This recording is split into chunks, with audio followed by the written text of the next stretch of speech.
Good morning, Raptor Freaks. Lex here. It is Monday morning, and we have lost once again. 5-game losing streak. Really, really bad. Haven't had one of these in a long, long time. There's a lot of different things happening with the team right now that are really bad, and I won't sugarcoat it. I'll be real honest about it, but all realistic about it. But also, we don't need to go overboard with negative feelings or feeling bad about the state of the Raptors right now. It is what it is. And we just got to sail this ship through the rough, choppy waters of the NBA season. The players have said a lot in the last week that this is a marathon, not a sprint. This is what Fred said.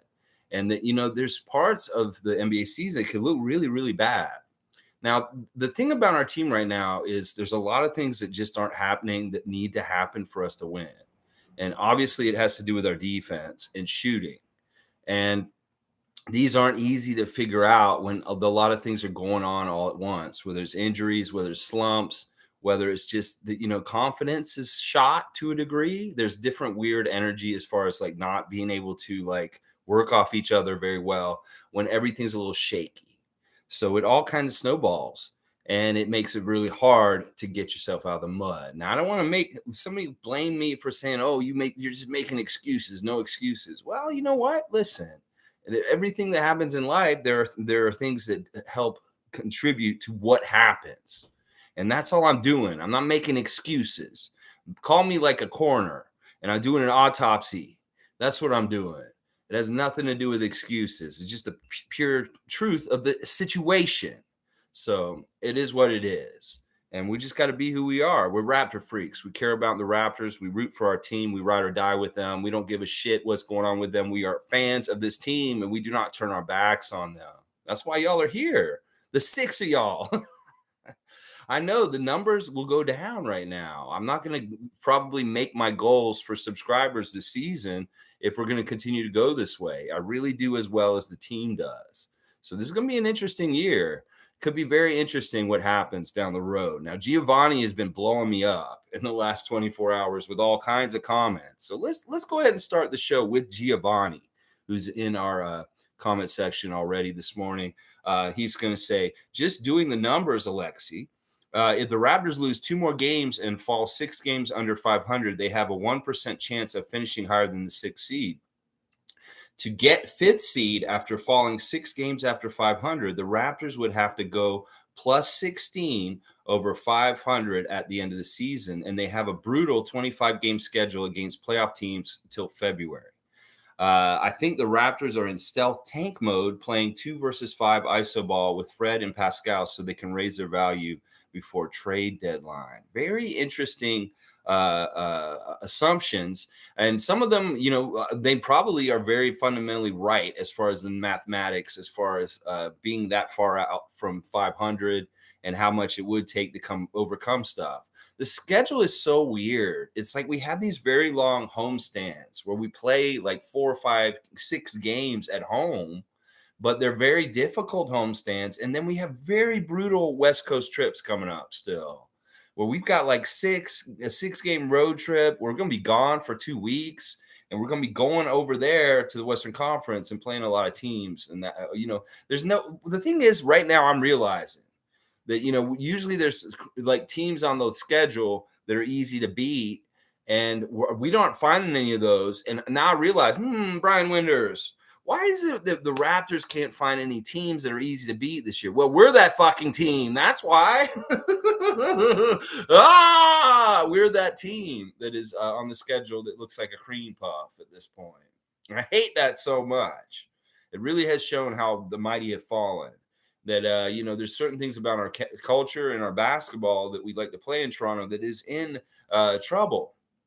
And then we have to refine and reestablish as the pillars of part of what we do here in Toronto with our team.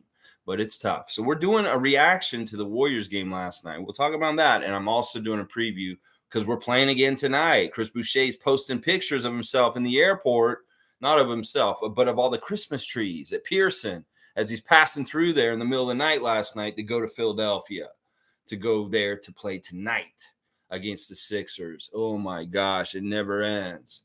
But listen, this is the great thing about the schedule. There's 82 games. Each one of those games is an opportunity. to try and turn things around and make things happen, even if it seems like it's impossible, even if it seems like it's crazy. In fact, right now, many of the experts are speculating, will the Raptors win another game in 2022 before the calendar flips? Thad Young said, if we don't get things going quick right now, we're going to lose the rest of the season. Thad said it himself in an interview. Well, you know what? I'm going to tell y'all right now, and this is the Raptor Freak way to think. We're going to win at least one game before New Year's. I'm going to tell you that right now. We got 6 games to play, and 3 this week, 3 next week. We're going to win one of these games in the next 2 weeks. Watch. You mark my words. I've been right and wrong on a lot of things. I'm right a lot of times. This is something I'm going to say right now, y'all. We're going to win one of these 6 games before New Year's Eve. We will not go out of this calendar year without one more win. At least one more win. We're going to get one more. Trust me, we will. Believe. All right, Monique is saying good morning, everyone, and happy game day. Seriously, hope we are locked in healthy bodies. We aren't focused lately. Nothing was clicking last night, plain and simple. And Masai, we trust. Go Raptors. Yeah, it's just really difficult. And it's not clicking, and there's a lot of different problems. We see now with Gary out of the lineup, we're seeing other problems with our offense and different things. It's just too much. It's just too much, and it's tough. We're that team right now. That's that team that gives other vibes to other teams that are good. Golden State's having a little bit of trouble lately. Well, they get a good feeling. They get a little push up to be more rolling. You get a little confidence build to J.Poole getting his career high last night. J.Poole absolutely was the player of the game. 35 minutes, 14 of 23 from the field, 5 of 11 from 3, 10 of 11 at the free throw line, 6 assists, 43 points. That's the most points he's ever scored in his life in the NBA. J.Poole, 43 last night. Yeah, player of the game for sure. Now, I guess real quick, I'll go over my stars of the game for the Raptors. There was some bright spots, just a little bit of bright spots last night. Pascal's my number 1 star for the game, 27 points, 9 of 20 shooting, 3 3-pointers, which was nice. I like that. 6 of 7 at the free throw line, 5 rebounds, 5 assists, and only 1 turnover. I mean, honestly, Pascal had a really good game last night. He could have made a couple more of his shots, but overall, very happy with what Pascal did last night. Second star is not going to be who you think it is. It's Scotty Barnes, 7 of 16 from the field, 5 rebounds, 4 assists, 1 steal, 17 points. Now, he had a kind of back and forth game between losing between making and missing. But he was doing this is the thing about Scotty. Once again, if there's a silver lining in this horrible gray cloud that is looming over Raptors Nation right now, it is Scotty Barnes, him establishing and showing that he is very much like Kawhi. That, listen, this is the thing. Last night, the stuff he was doing in that game last night looked like Kawhi. The man's going to be able to operate like Kawhi around the lane as far as going and muscling and speeding to whatever shot he fucking wants to take. So it may be really bad short term right now, but the long term for the Raptors is real, real good. And you can see it in the promise of Scotty Barnes and the way he operates out there. In fact, in some ways, he's more dominant right now than I expected him to be this year. He may be struggling in all kinds of different ways, like on the court, but he's not struggling in one way.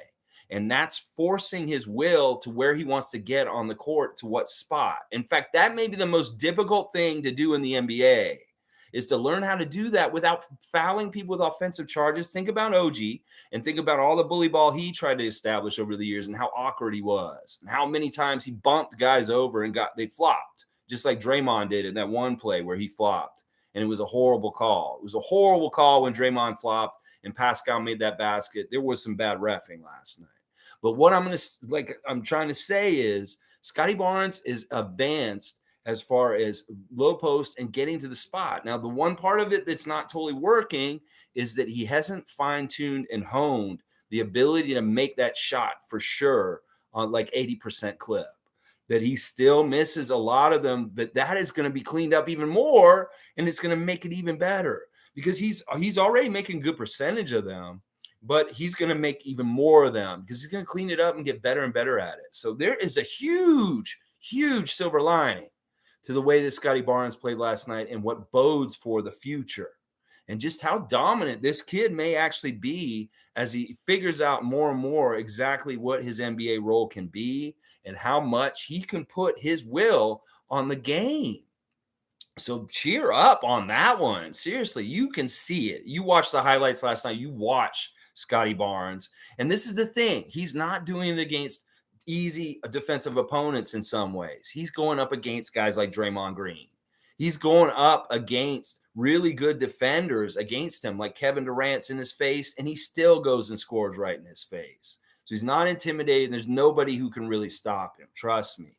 And that is a great silver lining. He's my second star of the game. And my third star of the game, it could be a couple different guys, but I really decided that it would be Chris Boucher because he was just hustling and working hard. It could have been Fred, sure. It could have been Malachi, sure. But it is Chris Boucher to me. 4 of 10 shooting, 14 rebounds, 11 points, a double-double in a losing effort, 7 offensive rebounds. Chris was just real active, doing good stuff in different places, and I liked it. Malachi was okay, but he missed a lot of shots. 6 of 16 from the field. 4 of 8 from 3 is great. But and 4 offensive rebounds by him is great too. 16 points. But 16 points over 37 minutes, that's less than half the number of minutes you played, Malachi. I want you to really, really make your points equal to your minutes as much as possible. J.Poole on the other side, outscoring his minutes 43-35. We need more of that from the Raptors. We need guys that produce and score that way. And Malachi's the closest that kind of guy. Gary can be that kind of guy sometimes. Fred and Pascal can also do it at time to time. Now, Fred didn't have a horrible game. He was 7 of 18, 4 of 10 from three-point range, 4 of 4 at the line, 4 rebounds, 8 assists, 1 steal, and 22 points. But he was a minus 27, the worst on the team, which makes me feel like there was something going on there as far as like why we weren't doing well with him on the court. You know, there are other issues. Juancho Hernangomez, only 3 points in 23 minutes. He said it before the game, Nick, that he wants Juancho to go and find more three-point shot attempts. That, dude, go and double up. You could even go more than what you're doing. He's telling you, Juancho, you took 3 last night. He wants you to take 8. You take 8 three-point attempts. Quit fucking around and make more points happen for us. We really desperately need it, Juancho, especially if you're going to be in the starting lineup. Christian, once again, fails in a lot of different ways on the court. But this is one thing that we got to realize. He's not being used properly. And before the game, Nick had an interview.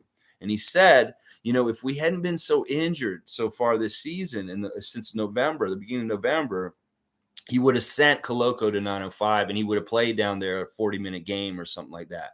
But because of how injured we are on the main roster, he can't afford to send Koloko down to the G League. He wants to, though. He let it be known that he has intended to send Koloko to G League, but because of our injuries this season so far, he just could not. And maybe we'll get to see him down there soon anyway. You know, there is a certain point where what Giovanni is saying is very true, that it may be very smart to lessen things and just try and like cruise through the rest of the season and get a nice draft pick this season. That, you know, it's just not our year in some ways because of luck, injury, and different things just not going the right way. I mean, this is how bad things are right now. Both teams from New York are on 5-game win streaks for the first time ever in the history of like forever. That both Brooklyn and the New York Knicks have 5-game win streaks right now. That has never happened. That's fucked up. Philadelphia's on a 4-game win streak, and we're playing them tonight. So everything's fucked up right now. Boston, well, they lost. Look, Boston got all high and mighty, came in here trying to act all bad this weekend. Look, who's number 1 now as of this morning? Milwaukee. That's right. Y'all got swept by the Magic in your own building. Yeah, you think the Orlando Magic are for real? They are for real. They just showed up and beat the Celtics in their home building 2 games in a row this weekend. You got to love it. You got to love it. But that's how crazy and upside down things are in Raptor world right now. That the Knicks and the Nets have 5-game win streaks? That is crazy. It's like Bizarro world, y'all. Something weird is going on. New York press, turn on and get going more to cause problems and tear everything up in New York. Come on, go bother Thibodeau more and figure out some craziness about Kyrie again. Please. Please. We need something. All right, but Monique, the most important thing that you said in your first comment this morning, superfan Monique Lawrence, is trust in Masai. And this is the one thing that Raptor fans may need to really take as a bedrock right now. Is just trust in the process and trust in Masai, trust in Bobby Webster, and even trust in Nick Nurse. You know, a lot of people are pointing fingers at Nick Nurse right now. They don't need to. Listen, this is a perfect storm. It doesn't matter what coach would have been coaching this team. It happens this way. It's going to hurt whatever coach it is. It could be the greatest coach in the history of the world. It could be great coaches like Pat Riley, Greg Popovich, Phil Jackson. It doesn't matter who's the coach right now for the Raptors. They would be dealing with the same shit, and it would be just as difficult. In fact, that's the thing that I want y'all to remember. Anybody who wants to fire Nick Nurse right now, that's not the right solution. In fact, he is such an important part of our team, and that this has nothing to do with him, what's happening with the team right now.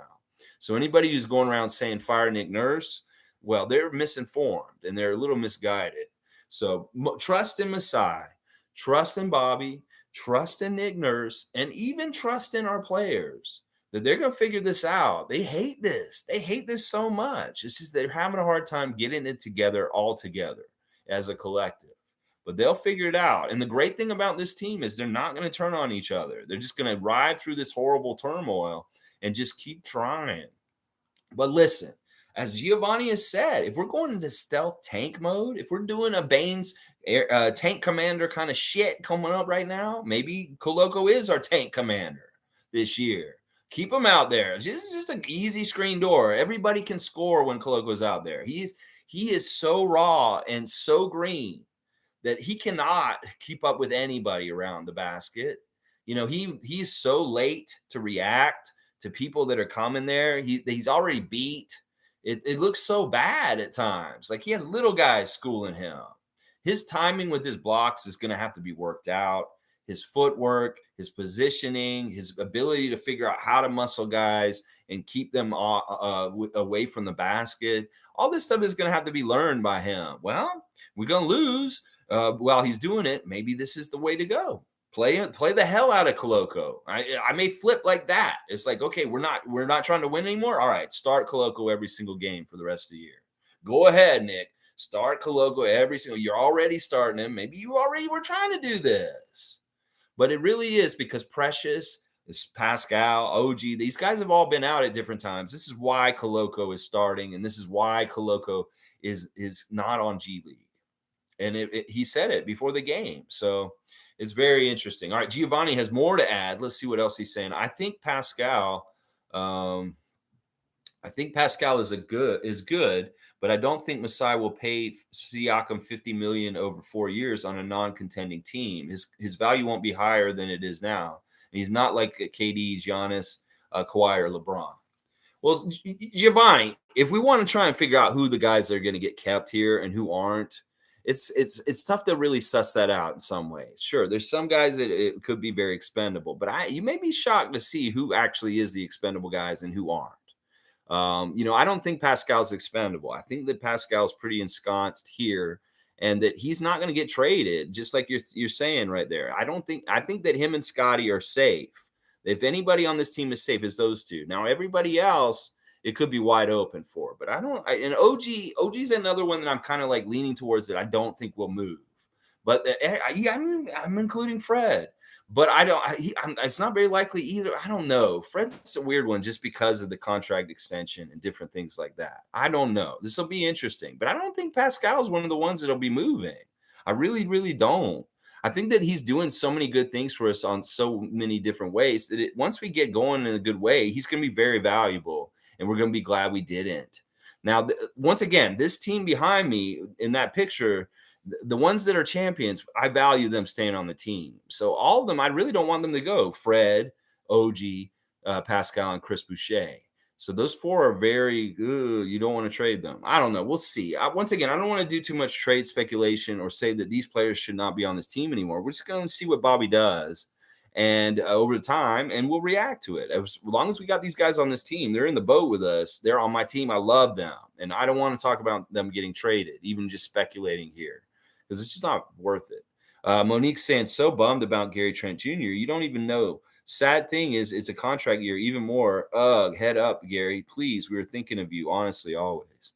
Well, this hip injury, is interesting because in some ways, if he doesn't get it healed up and return to the lineup, we may never see Gary play in another game in a Raptors jersey. That is a very possible thing that could happen in the next month or so. But I don't like thinking about that kind of stuff, and we'll just have to see how things pan out and the way things go. Like the hip injury just does not help with everything. Obviously, he could be doing things in a shorthanded Raptors team to really, really up his stock and do some crazy things. He does not want to be hurt right now, and it sucks. It's too bad that he is. Let's see. Okay, Mike's here to respond to Giovanni. This is Logical Raptors Fanatic. He has a channel on YouTube. You can go subscribe, check it out. Good Raptors content. Check it out. All right, Geo, first, I don't know where you got that percent number, and using it to compile a theory off isn't logical. Second, 43 million is the 30% max in the first year of Siakam's next contract. Third, thinking we're tanking. F. Well, Mike, I'm kind of in between on this at this point. I know that I've been very anti-tanking. Well, it's not that I want to overtly tank and lose as much as possible. I still want to try and win games. It's just that, very much like in the Tampa season, we did not have all players available all the time. And, just sometimes the competition just didn't add up or stack up to the other side. More and more I hear about this draft class this year, the more enticing it does kind of sound. And that even if you don't get Victor, there may be a lot of good players like in the top 10. And that, this may be a smart move in some ways. I'm so anti wanting to lose, trust me. But there is something about like hedging your team by making who's available and you play all out. And even if you lose, you're still kind of like, learning good winning ethics and winning things. It's just that you don't have enough to beat the other team because you're outclassed by talent. This is very similar to kind of what they did in the Tampa year. That in the second half of the season, when things kind of like just seem mid and right, okay, we can be in the play-in, but do we really want to be in the play-in? The play-in's not worth being in some ways to me. It's like being in the play-in kind of signifies that you're not good enough to be a full playoff team. And what Giovanni's saying, I don't dispute what he's saying with his stats. I think that he's probably right on it, Mike. I know that it may be trumped up, kind of messed up, just like he off the top of his head kind of shit. But in some ways, he sounds logically right to me. And we don't want to be halfway and be like right in the middle. It's never smart for an NBA team. You either want to be really, really bad or really, really good. And in some ways, like I said, it's not that we're going out there to intentionally lose. It's just that if you don't stack up against the other teams already, the way we've been playing recently, we do not stack up or have the level of competition to compete with the average NBA team right now. Go ahead. There's different ways to do it where you can do it in a healthy way. A lot of these teams that have tried to do it in the past have done it in unhealthy ways. There are ways you can do it in a healthy way. And we showed it in Tampa. So I don't know. I mean, I'm not going to dispute the money man Giovanni right now because he does really look at numbers. He's come in here last year. He was a big part of this channel in the beginning of the channel.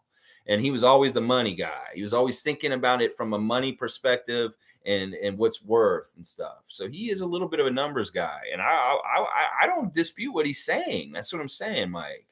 Even though we hate the word tanking, there are some things right now that are showing that it may be the wisest path and strategy at this point. Not that it's like I said, I want to temper this as far as like, it's not that the most important thing, if you are going to have losing a lot for the rest of the season, is to build those building blocks, the foundations of winning still within the losing. And that's really like doing everything all out and playing the way you want them to play when they're winning a lot. But maybe it just doesn't add up. It's like the water jugs I talk about all the time. That water jug is like theirs is just bigger and ours is smaller now. And it's easy for them to get to like 110 points. And we're only a team that's capable of scoring 100 to 105 points. Well, our water jug doesn't go high enough to fill up to beat them. It may be a little bit like that. Is what I'm saying. So we'll have to see. We'll have to see. Once again, we got to just trust in Masai, trust in Bobby, trust in Nick Nurse, trust in the Raptors organization. There's well-run, smart, genius decisions that they're going to make over the next couple months with a weird situation where it could go either way. And who knows? They may be just really like playing it by the pulse of the minute and making the decisions that quickly as it happens. So it may be very weird what happens with our season this year. It could be very strange, and it could be a whole weird thing. Like we could figure it out and pull the plane out of the mud and get up there, like Giovanni's saying, which would be a very slim chance. It'd be very hard work. But once again, we're that kind of team that likes to do that kind of shit too. So who knows? We could get everything going right and roll in the second half, even if it's a very difficult schedule. That's what they say, whatever. Who knows? There's all kinds of different outcomes for this Raptors team this year. It's crazy. Last year, I would have just told you, we're going to win. We're going to do badass. We're going to get in the playoffs. We could do good things. This year, I don't know.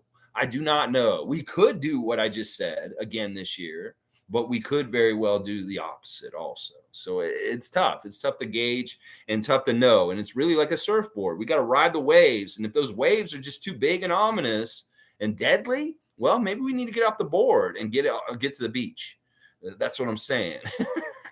All right, Tom Duke is here. West Coast Raptor freak, Tom Duke in the house. Always good to see Tom Duke. 3 wins in the last 11 games is just due to the NBA being so competitive. Raptors still move forward and shine bright soon. I am as excited as ever for the progression changes, if any.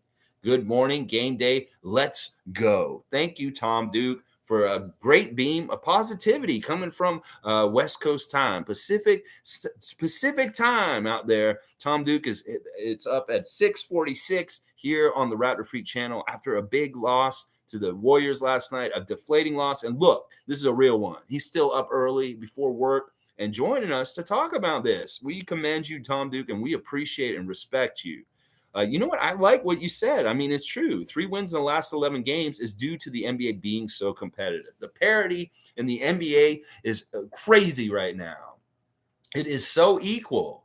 There is no haves and have-nots to such a huge degree that, the Orlando Magic can't sweep the Boston Celtics in their own building this weekend. That's what I'm saying, y'all. It's that close. Boston, they look like a juggernaut this year. Well, Orlando a couple weeks ago was the worst team in the Eastern Conference. And they just went and swept the number 1 team in the Eastern Conference in their own building this weekend. That's what I'm saying. That's called parity. That's called everybody is good right now. You can look at the Lakers and the talent, the star power. And look, AD already got hurt again. I told y'all that would happen. It's like, look, it looks good. Sure, he can get these Wilt Chamberlain games, but look, he already got hurt again. I hate that in some ways, but it is also like, hey, I told you.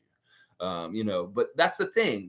A team with LeBron, them being that bad down there, that's not a slouch team. That's a dangerous team. We beat them. That's our last win. So this whole league, there's no cream puffs anymore.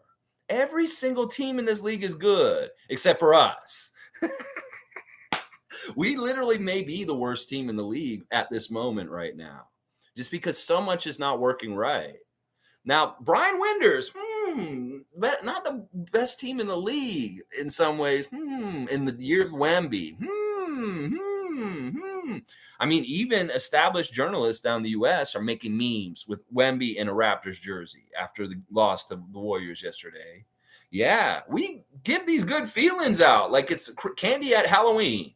It's, Golden State, you're having some trouble here. Here's some candy to make you feel better. You can go forward now in your season. Whoa, ask the Orlando Magic. You'll feel real good after you play us. Ask the Brooklyn Nets, who have righted their season partly because they played games against us. The second game of the season really helped them. And then every single time they've seen us since. Philadelphia, they were struggling real bad at the beginning of the season. Then, boom, all of a sudden, good things started happening for them also. We are helping teams out of the mud. And in some ways, I hate that. But it also is just what it is. It is what it is. Y'all want to feel good? Come play the Raptors, beat us, and then boom, you go on a win streak. That's just how it's going this season. Oh, my gosh. All right, Kenny's here. Good to see Kenny, a real Raptor freak, showing up still on a day after a loss in a Philadelphia game. That's right. In some ways, we need to just fucking wipe our brains of yesterday and say, listen, we have a mortal enemy tonight. We have the Philadelphia 76ers in Wells Fargo. We got some shit to do tonight. Oh, yeah.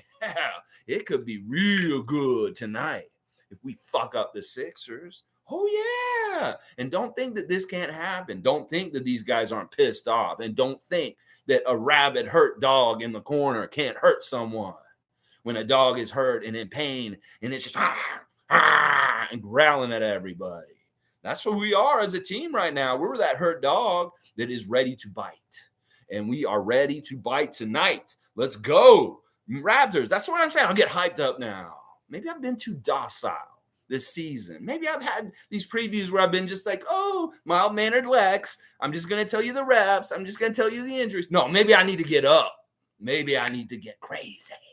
Yeah. All right. Kenny's saying, I never knew I have to adopt my Bosch error mindset. But seriously, this is where we're going back to in a way right now. This is what it is, like the expansion years, the different years where we struggled, the things where we have to build certain culture things around our team once again, like a dedication to excellence as far as on the defensive end, a dedication to getting after it in every kind of way. You know, we want to do this. These guys know how to do this. They did it last year. It's just that something's missing right now. It's a perfect storm of all kinds of bad shit going on all at once that gives you this result. And it is what it is. The schedule may be tough. The refs may suck. Yeah, fuck you, refs last night. You were horrible refs last night.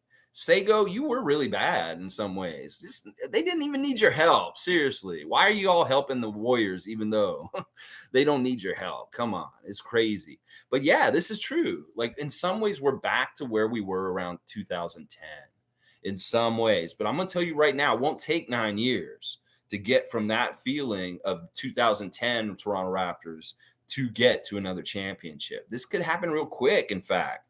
You know, this is a good comparison. They talked about this on the broadcast last night. The Warriors, after they lost to us in the finals in 2019, by the way, they fucked up with their graphic on the show last night. First of all, they showed that the Warriors won the championship in 2019. This is your own fucking channel, TSN, and you're going to fucking put up a graphic that omits the Raptors. I feel like there's hockey people making this shit, and they fucking did that shit on purpose. And then another reason, I knew we were going to lose yesterday as soon as I saw fucking Toronto Maple Leafs sitting at courtside. They're like, oh, there's a Maple Leaf sitting in the court. Whenever there's a fucking Maple Leaf sitting at the game, we lose. So fucking stop coming to the game, fucking hockey Maple Leafs. We don't need you sitting at courtside. You don't fucking help. We do. We always lose. If there's anybody like Austin Matthews or any of those motherfuckers sitting in the front row, don't fucking come to our games no more, please. Thank you. Watch it on TV. I don't want to see no more Leafs at our games. No, I don't. Because every single time they show a Maple Leaf on the screen at a game, we lose that game. You can go look at the stats. I keep track of this shit. And I hate it. I don't want to see them there no more. All right, let's see. Monique saying, was anyone a part of Raptors Tonight live stream last night? How was the comments? I went in there for just a sec, and it looked like Lumpy Rex was holding it down for the Raptor freaks, trying to be positive and do good things. Good kudos to Lumpy Rex. Thank you for being a good, positive Raptors fan. But yeah, it is what it is. The same shit in there probably. I'll probably watch it today. But I just checked in for a sec. I didn't hang around. I actually let them know because apparently what's happening right now is everybody's abandoning doing content for the Raptors because they can't fucking handle this kind of losing. Well, I'll tell you right now, this motherfucker is not going to be giving up on this team and not showing up every single morning at 9:30. The Raptors Digest kids may decide, oh, I just don't want to put the work in if the team sucks. You know, the Raptors Republic people may stop doing their post-game lives afterwards. But no, I will be here every morning. You can guarantee that. It doesn't matter how bad it gets. We will look at everything and we'll be on top of it every single day on the Raptor Freak channel. But some of them are waving the white flag and they're saying, no, I'm not going to do content anymore. I'm not going to do this. I'm not going to do that. Well, you can count on me, y'all. You can count on me. Toby is here. All right, let's see what Toby's saying. Toby, please be nice. Let's see. Bro, we're terrible. We got to let it go for Wemby. You know, Toby, listen, I've been disagreeing with you most of the season, but things are a little bit turning the tide. And in some ways, I may have to start getting on this with you. And I hate saying it. And once again, I don't want to say that we're tanking. I want to say that we're trying to win in development. And in development, sometimes you don't have the best team. It just doesn't stack up. Like I just went over the whole way. I just went over it. And this is what it may look like. All right, Cool Cat's here, a great Raptor freak, and we really love Cool Cat. Good morning, Raptor Freak crew. I feel terribly for our players, especially for our young vets. They are our new leaders, and they are experiencing loss, which is new for them. I want to cry. It is tough, Cool Cat. It's very tough. And you can see the disappointment, the sadness, and different things like loss of confidence. You know, there's all kinds of things, soul searching.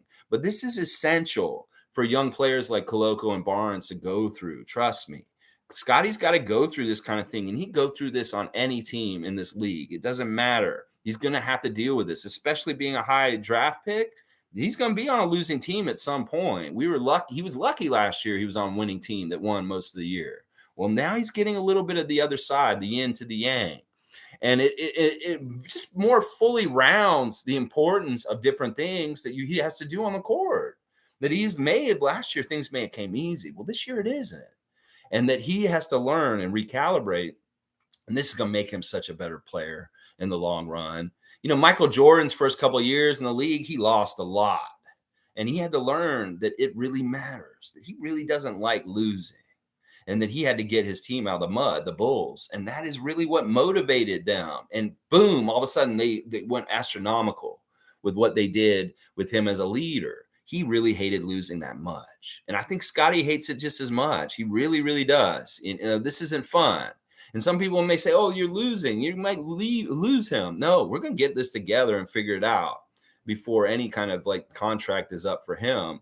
And he's going to see a higher percentage of winning and good things on the Raptors than this time right now. This is very much a small percentage minority time. This isn't like the Raptors are going to be like a horrible team for like the next 5 years. No, it's not like that. This is a very temporary slide that's bad for just a little bit of time. This really is the way that Raptor fans need to keep perspective. You guys got to understand that we're closer than you think. In fact, what I was trying to say earlier is that the Warriors, they had a slide for a couple of years and didn't make the playoffs. And boom, they came right back and won a championship last year. This could be similar to us in some ways. Now, the window's a little bit wider because the Tampa year was really bad. Then we had a good year last year. Now we're going to have kind of a bad year this year. And then maybe like in the next 2 years after that, we could actually maybe be in championship contention with the right moves, the right development with our great young players. And who knows, things can turn around real quick, just like they did for Golden State in recent years. So, you know, we're not going to be mired like this for long. It's just for now, we got to deal with it. We got to deal with it. Let's see. Sue saying, good morning, everyone. Another tough one last night, but true fans, stick around. That's right. Play it again, Sue. Sue is just bombarding us with music reaction clips. Subscribe to her YouTube channel if you like music reaction channels. Play it again, Sue. Yes. I love that show. Fun guy saying, call me crazy, but this back-to-back is going to help our stamina and energy, and it could be the start of turning it around. And Thad Young saying that losing statement is horrible as a vet. Bad in the locker room. You know, in some ways, he's being realistic. It's not that he was being like a jerk or anything. He's just saying we don't get it together. We could lose the rest of this month. And he's right. This is not an easy schedule. I mean, listen, that's the crazy thing. And I like what you're saying, fun guy. In some ways, this is going to help us tonight. Because listen, we don't have to sit around for a couple of days and feel depressed. We have to keep moving. They had to literally keep moving out the door, in the car, to the airport, to Philadelphia, to the hotel, to the practice, to this, to that. They have no time to worry about this or think about this too much. They just have to keep their head going forward to what they have to do next. And that's play against the Philadelphia 76ers tonight, which is no easy task. In fact, let me look at the injuries for you guys real quick. Philadelphia is missing one very key important player, and that is Tyrese Maxey. Maxey has been out for a while, and he's going to be still out for a few weeks. So, but they are not totally missing a beat because Maxey's out. Shake Milton has been starting, and he's been doing an okay, adequate fill-in for him. The other person that's listed as questionable today for the Sixers is Furkan Korkmaz. He is questionable. It is an illness. He is an ill person. And now on our side, yeah, it's basically the same shit. I mean, I don't know how much to go into this. Gary Trent is day-to-day. It's his hip. I don't think he's going to play today. I think he's already ruled out. Precious is ruled out. Otto's ruled out. Ron Harper Jr. is still out. And OG Anunoby is out today. But the great news yesterday that we heard in the interview is that he expects OG back by the end of this week, that he should be back for one of the games this week. This is fantastic news. There was a lot of bad news yesterday, a bad game we lost, but there was really good news about OG being able to be back possibly later this week. The hip, his hand has cleared up and gotten healed, and he was also sick. So he's like 3 things bugging him in the last week. So the good things are OG is going to be back sooner than later. And that is fantastic news. Now, there was speculation yesterday. Why the fuck was Justin Champagnie and Jeff Doughton on at the game yesterday? Like, everybody's, where the fuck were they? Well, they're in Las Vegas. They actually have to go straight to Vegas for the G League showcase.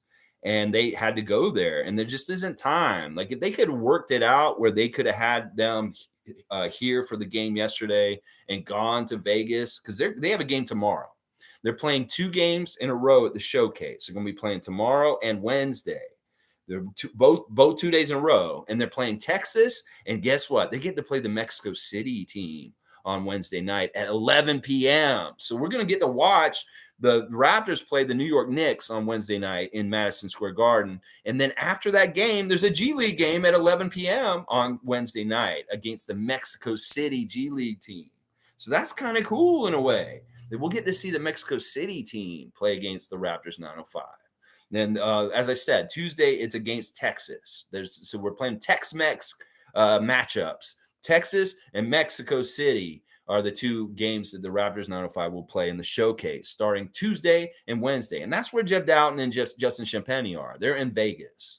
They couldn't do the whole thing with the time difference, with the time change and acclimating, and have them still be here to play against the Warriors. So that's the long and short of it. In fact, Justin was really laughing yesterday because they were off, and he's on social media during the game. And he said on Twitter, he said, y'all are crazy on social media with your rumors about why I am not with the team right now. Y'all are crazy. And he's right.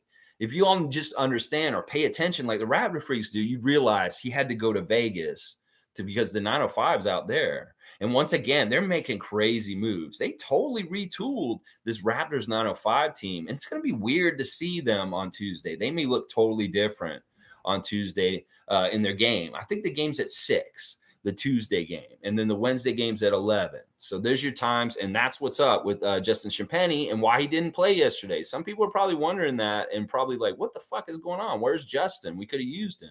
You're right. We could have used both him and Doughton yesterday, but they had to go to Vegas, and that's where they are. Let's see. Logical saying, salute real ones, Project Truth always. We need help defending screens and chasing shooters and stability defensively. Without it, we are losing at the moment. We just don't have our pure baseline of good defensive excellence right now. We are not, if we don't play good defense, and this was what Leo said last year a bunch. He said the Raptors are playing absolutely as best as they can. And if they don't, they're not going to do well. Their margin of error is not very good because they will lose if they don't play as perfect as possible. And that was very true last year. And it's amazing the quality of play and the level that we played at, the winning percentage, how successful we were because it was that tenuous even last year. It's just this year, we really see it when things really aren't clicking, just how bad it can all unravel and fall apart. That could have happened at any time last year. It's just that we kept a good standard of general defense and intensity and work and rotations that kept us afloat and kept us from showing things like this year. And this year it's gone out the window because of injuries, just like young players getting more time in certain places that kind of hurt us to keep the integrity of our defense up. It's just a perfect storm of a lot of stuff, Mike. You know it is. But yeah, this could have happened last year at different times also. But that's the thing. We can recapture this. You know, as bad as things looked on Boxing Day last year, look at how much they turned around after that. It still hasn't gotten to Boxing Day this year. So in some ways, I'm like, Giovanni makes a good case. Toby's, in some ways, he's very right. But also in some ways, I'm like, well, I like to win. I want to win. Can we still pull this fucking plane out of the descent that is crashing into the mountain? Or can we pull it up like Indiana Jones and get it to fly right up over that mountain and miss it? Or are we going to run into that mountain? I don't know. We might run into that mountain. It's like, who said it yesterday? Somebody said, is there an iceberg to our starboard? Is this the Titanic? Are we heading towards that iceberg for our season? Maybe. But maybe there's still a chance to avoid it and still salvage some things about this season. I don't know. I'm on the fence. I'll go either way. I have a horse in this race. It's the Raptors. Now I know that they'll do well eventually over long term, but this year it's going to be kind of like, I don't know. It could go either way. If we go down, we might as well be real good at losing. If we're going to try and still win, it's going to be tough. But you know what? The sweet success of overcoming things like this season could be very impressive too, and character building for our team also.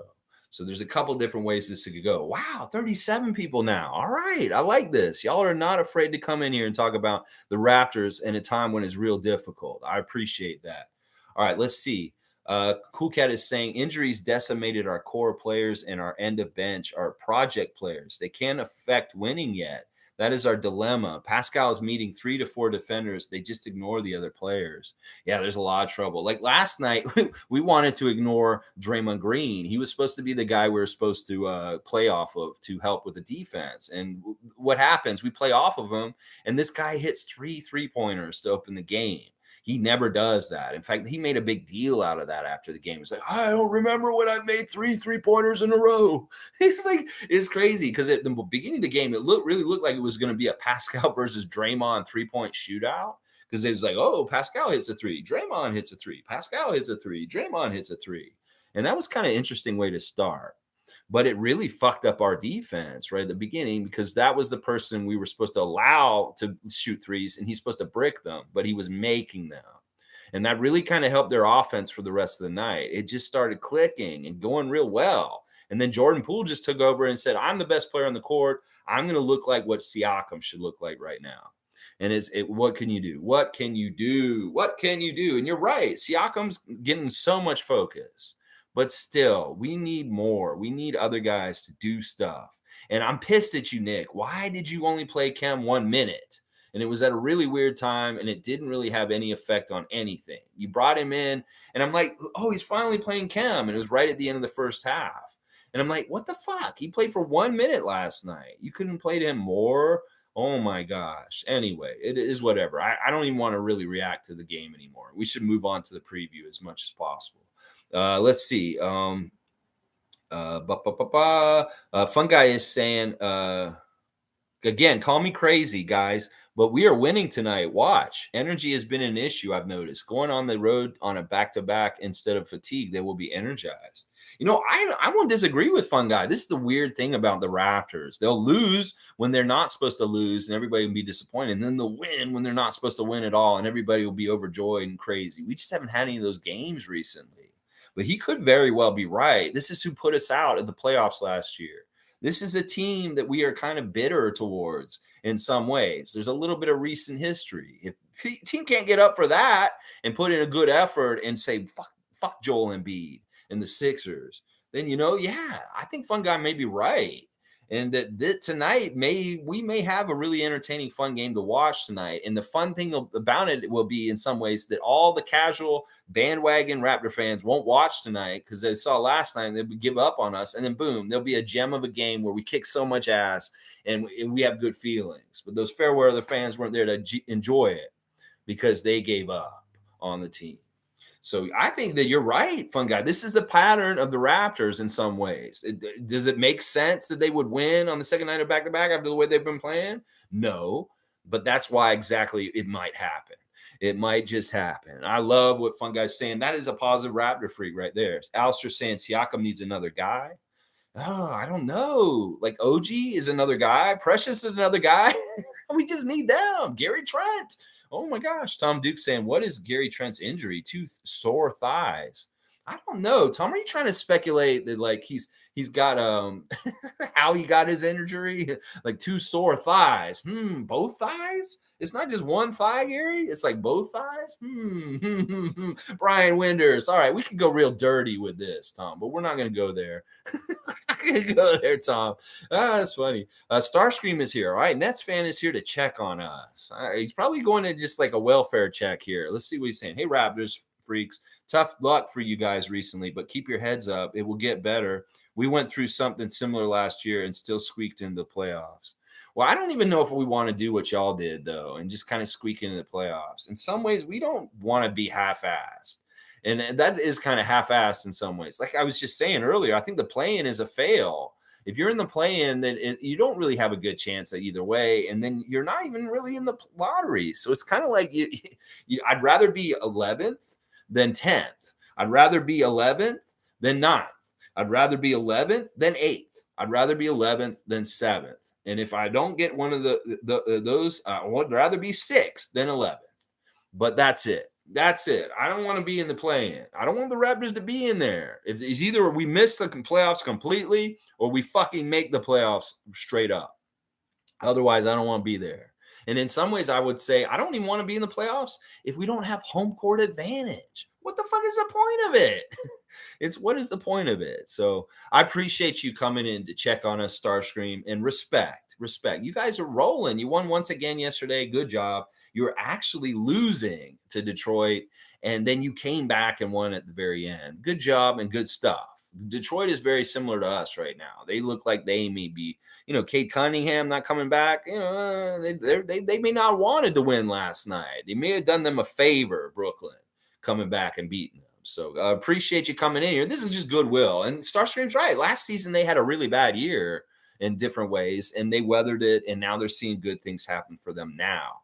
And this could be very similar to what happens for the Raptors this year. We have a bad year this year, and then boom, next year, everything works out for us. All the shots go in. There's no injuries. We get lucky breaks. The schedule has good timing to it so that we can hit the beats of it. And instead, we're not like clumsily going back and forth between home and the road and travel. I mean, the schedule is awful. In fact, I really think the schedule was gamed for us to lose. There's so many things about this schedule that are fishy as fuck. And I hate it. I hate the schedule this year. Next year, I'm going to be really looking at the schedule before ahead of time. And I'll be like, what the fuck? If it's good schedule, I'll be happy. But if it has some weird shit like this year's schedule, I'll be like, what the fuck is all these like back-to-backs or all these like game series with the same team? All this travel. What is this travel where we're playing in Houston one night and then we have to go play in New York City the next night? What the fuck is this kind of shit? I'll be looking for that next year. Seriously. And it's something is really fishy when both New York teams are doing so well right now. In fact, that's the head office. They want the Knicks and the Nets to be top teams in the East. So they're just so happy, the NBA head office right now, that the Knicks and the Nets both have win streaks right now. They are very happy in Adam Silver's office right now with that. Monique is saying, stop it. Stop it already. Hang on. I jumped. I'll get to it. Hang on. Whoa, it really jumped. You guys are really filling it up. I like it. Okay, let's see what she said. I really jumped. Stop it already, Toby. Enough already. I don't want to hear Wemby's name from your mouth. Go Raptors. Well, I mean, listen, Monique, listen, in some ways I'm starting to, it's not that I think these are well-intentioned Raptor fans that just kind of see it in a different way than we do. They may be a little bit glass half empty people. And in some ways I can understand their logic and things. You don't want to be stuck in the middle. I've explained this already. You really do want to be like either really shitty or really good. Because if you're in the middle, you're like a middling team, you can get stuck around there for a long time, for a few years. So it's really to get good progress, you need to lose or you need to win a lot. So it is what it is. Cool Cat saying Pascal, OG, Scotty is still a trio to keep together. Yeah, I believe that too. I like that trio a lot. Fred as a shooting guard, three-pointer, not point guard, if he does not cost too much. With injuries, we can only afford 2 project players on our bench. Yeah, okay. Yeah, I like everything Cool Cat's saying here, and I'll stand by it, and I'll second it as far as how I feel. I like a lot of what she just said. A logical saying, Mo, facts. Getting Wemby is like less than 1%. You don't know that, Mike. You don't know how bad we can get by the end of this year. In fact, if you look at the standings, Mike, we're closer to the bottom than we are to the top. Let's see. We're 8.5 behind the top, and the bottom is only 6 games below us. So, don't underestimate us. We want to be good at things. Maybe we could be real good at losing. And it's not that I want to tank. Like I said, I want to try and establish winning culture within that. But if we're not adding up or winning the games and it's tough and all that kind of stuff, whatever. I mean, but I don't know if we want, I'd be great to have Wemby, I guess. But yeah, I don't know if that percentage is right there. G saying Celtics lost to Magic back-to-back as well. Crazy time. That's right. They're a real team. They're going to be a playoff team, and they're going to be dangerous this year. They're going to be dangerous all year. I'm a fun guy saying, sorry, Lex, but I don't think I'm misinformed. It's very simple with Nurse's system. Everything has to go right or nothing goes right. That's a bad coach fundamentally. That's not culture.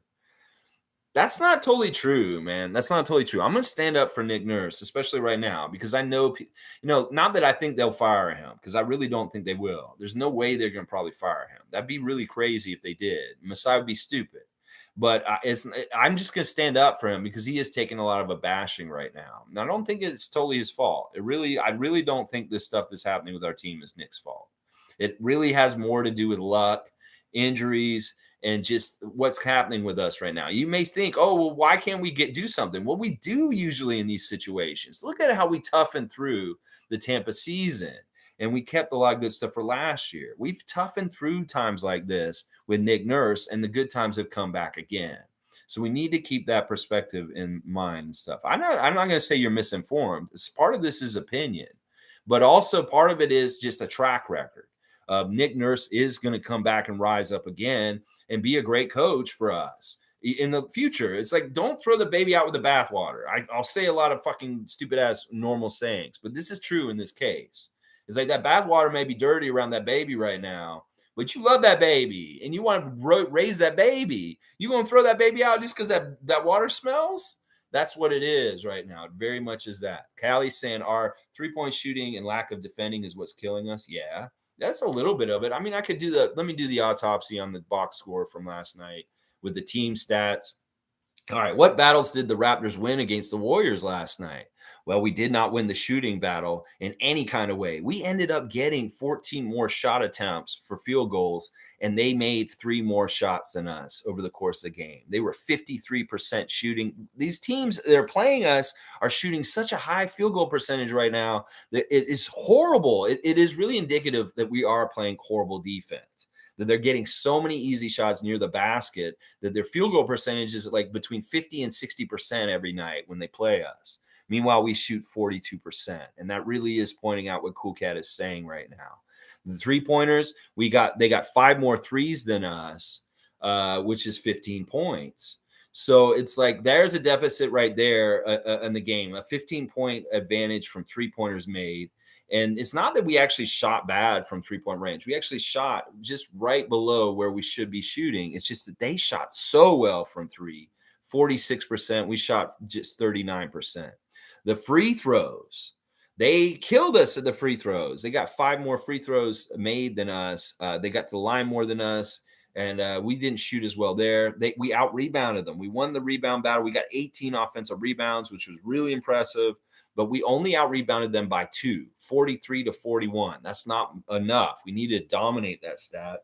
The assists looked good early, but they went away by the end of the game. There was like a lot of good assists going on for the Raptors early in the game, but later on, they weren't passing or sharing it with each other enough to keep the offense going in a quality way.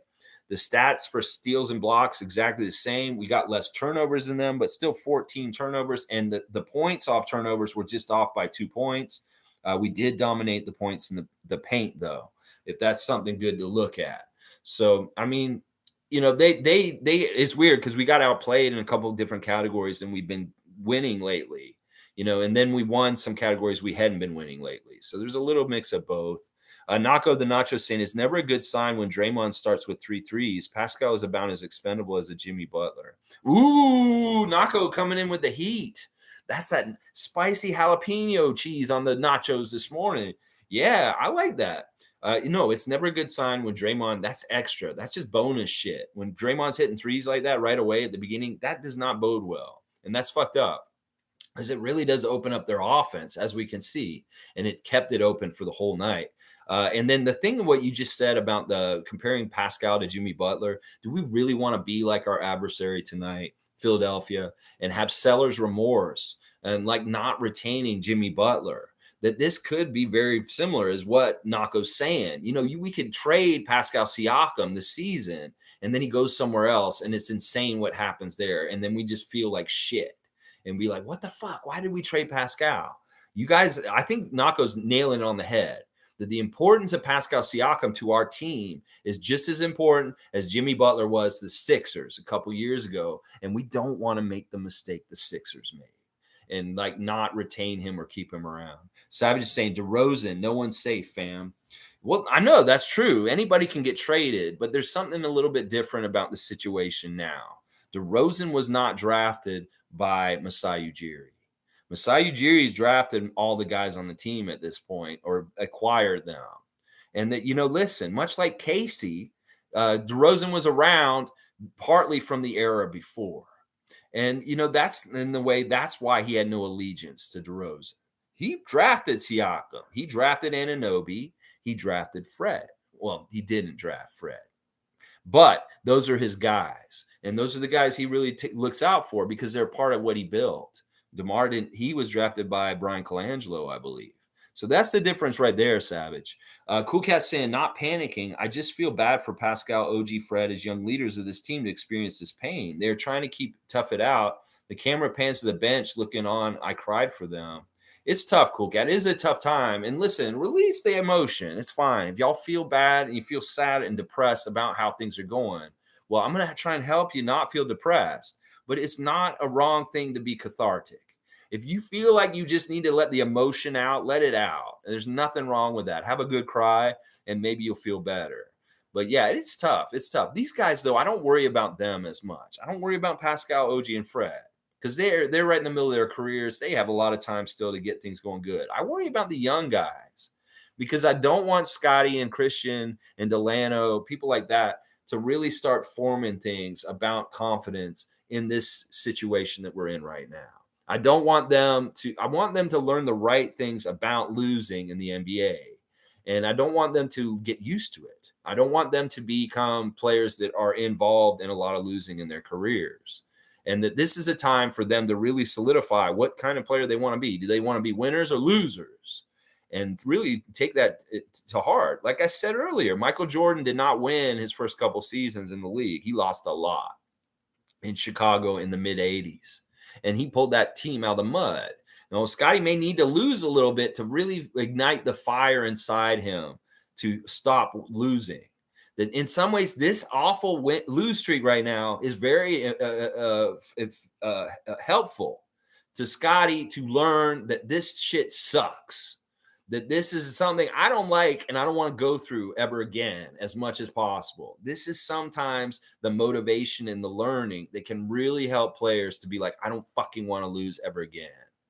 Ever again. And this could be partly what happens right now with him in particular. Let's keep going. Monique saying, crowd was already to me last night. How was the broadcast last night?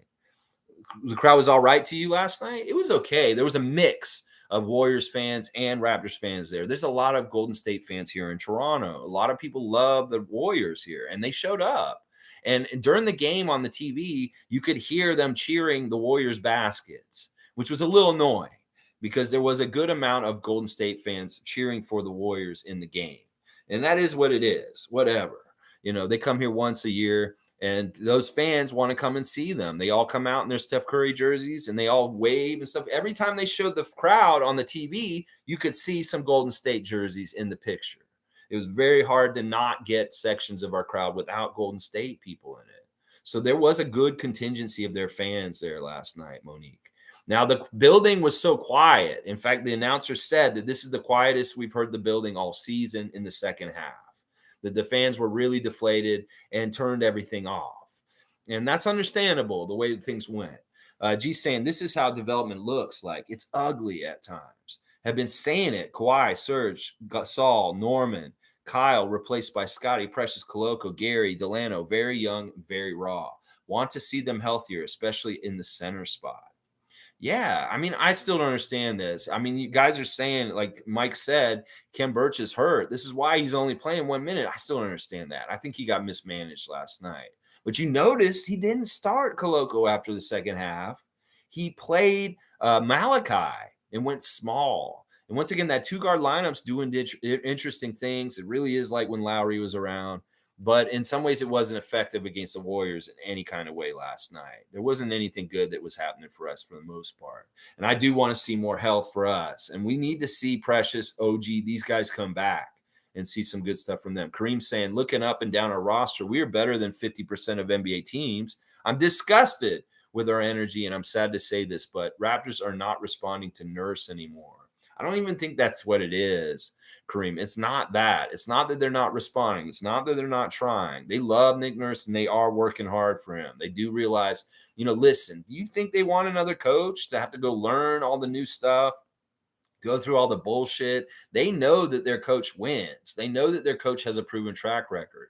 There's a little bit of uneasiness when a new coach comes in. And also, the new coach may not be as fun or a player coach like Nick Nurse is. So none of these players are trying to get him fired. Trust me. They love playing for him because he lets them do whatever the fuck they want. And other coaches can be very disciplined and on their ass and being a jerk and just being very like, and maybe that is part of it, that we're not getting the most motivation out of them because Nick is a nicer guy. But that's what I'm going to say right now is these guys want him as their coach. Trust me. The coach issues is not the problem, and the players are not tuning him out. The problem is a mixture of youth on our team that doesn't totally understand how to prepare for the game completely with mindset. And then also you add in a whole ton of injuries. And it's just hard for us to piecemeal together a lineup that is capable and fluent for a whole 48 minutes to put the exact right amount of defensive pressure and intensity out there, along with the engine to score and not have stagnant moments in it also. And I once again, I'm going to stand on this hill and defend Nick Nurse all day. He's not the problem. He's not the problem right now. The problem is bad luck, injuries, and just things have just gone real south since Pascal slipped and did a little split on the Dallas Mavericks wet court in Dallas. That everything started turning going down from then. As soon as Pascal split and then boom, he was out for a month, that fucked us up. That really was the thing that fucked us up. All right, let's keep going. Mike saying, even with a 6-8 seed, we can still get more playoff experience, which is a real experience we need. Like you said, with SGA and learning through the playoff stuff is important. I can get that. Scott went to the playoffs last year. And maybe you're right. And this is a good argument, Mike, that any kind of experience, even the play-in, is good experience for them. Okay. For that reasoning, all right, if we're a little middling and we are a play-in team, okay, that'll be the way I spin it. Be like, this is great experience for our young players. So, all right, thank you, Mike, for making the middle path a winning way also. And there you go, Mike. Thank you. G saying, so is the goal never to pay any of our own top players? Yeah, they are not KD, etc. But how many teams have a KD? There are 30 teams and only 5 top players. I understand if they go full rebuild mode. I don't know, Mike. I mean, G, I'm not totally understanding your question. So is the goal never to pay any of our own top players? I mean, we paid Pascal. I mean, I don't know. I think what you're trying to say is why get rid of all these guys and why not continue to keep core guys that are important, just like the Warriors did with Draymond, Steph, and Clay. Why can't we do the same thing with OG, Pascal, and Fred? Is what I think G's saying. Okay, I understand that. Fun guy saying, don't listen to people saying tanking is not an option. We've done it before and we'll do it again if this continues. It's not that I don't think it's an option. I just don't like the word, and I won't overtly say that we're tanking. I will not do that. I will say that we're still trying to win with the odds against us. And if the odds are stacked against us partly because we hold guys out of the lineup, well, then somebody may say that's tanking. But I still don't like the word, and I still don't want to ever say that we're actually intentionally tanking. So that's really kind of what I'm saying is it's a little bit of semantics and maybe a little bit of like keeping the brain wired the right way for winning, even though G saying Golden State did make the playoffs 2 seasons in a row and built through the draft. Yeah, but even those players that they got in that draft aren't even part of the crop that they used totally to get to the championship last year. Kuminga and Wiseman were not huge, contributors to what they did. It really was. They had the old core still, and they had like retooled it with people like Otto Porter. And but yeah, this is a good thing to say here. Click saying if we keep sliding, fuck the play-in, fuck the playoffs, get a high draft pick. This team is not making it past the first round. See, I can get behind Click's logic here. I can really get behind it at this point. Normally, I wouldn't do this kind of shit. You know me. You guys know me. You see me every morning like this. You think that I'm fucking going to start saying this if I don't think it's the right decision in some ways? I won't endorse it unless it makes sense. And it's not that I'm, like I said, I'm not going this Aaron Baines tank commander kind of thing.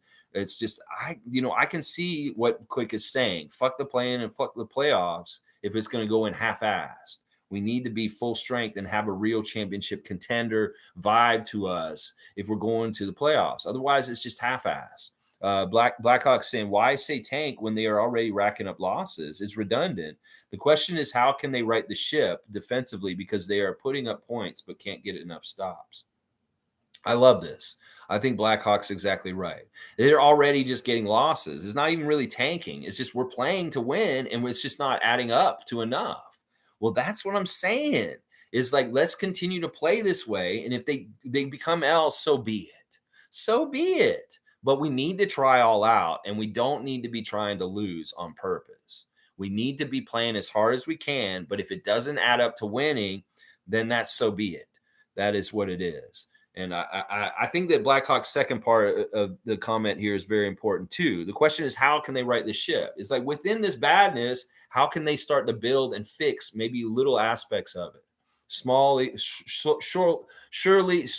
but surely, over time, over maybe the next 2 weeks with these 6 games before the end of the year, maybe they can build a couple different things. That's the thing. Like there's been games in the last week where we built and been that close against Brooklyn, that close against Sacramento.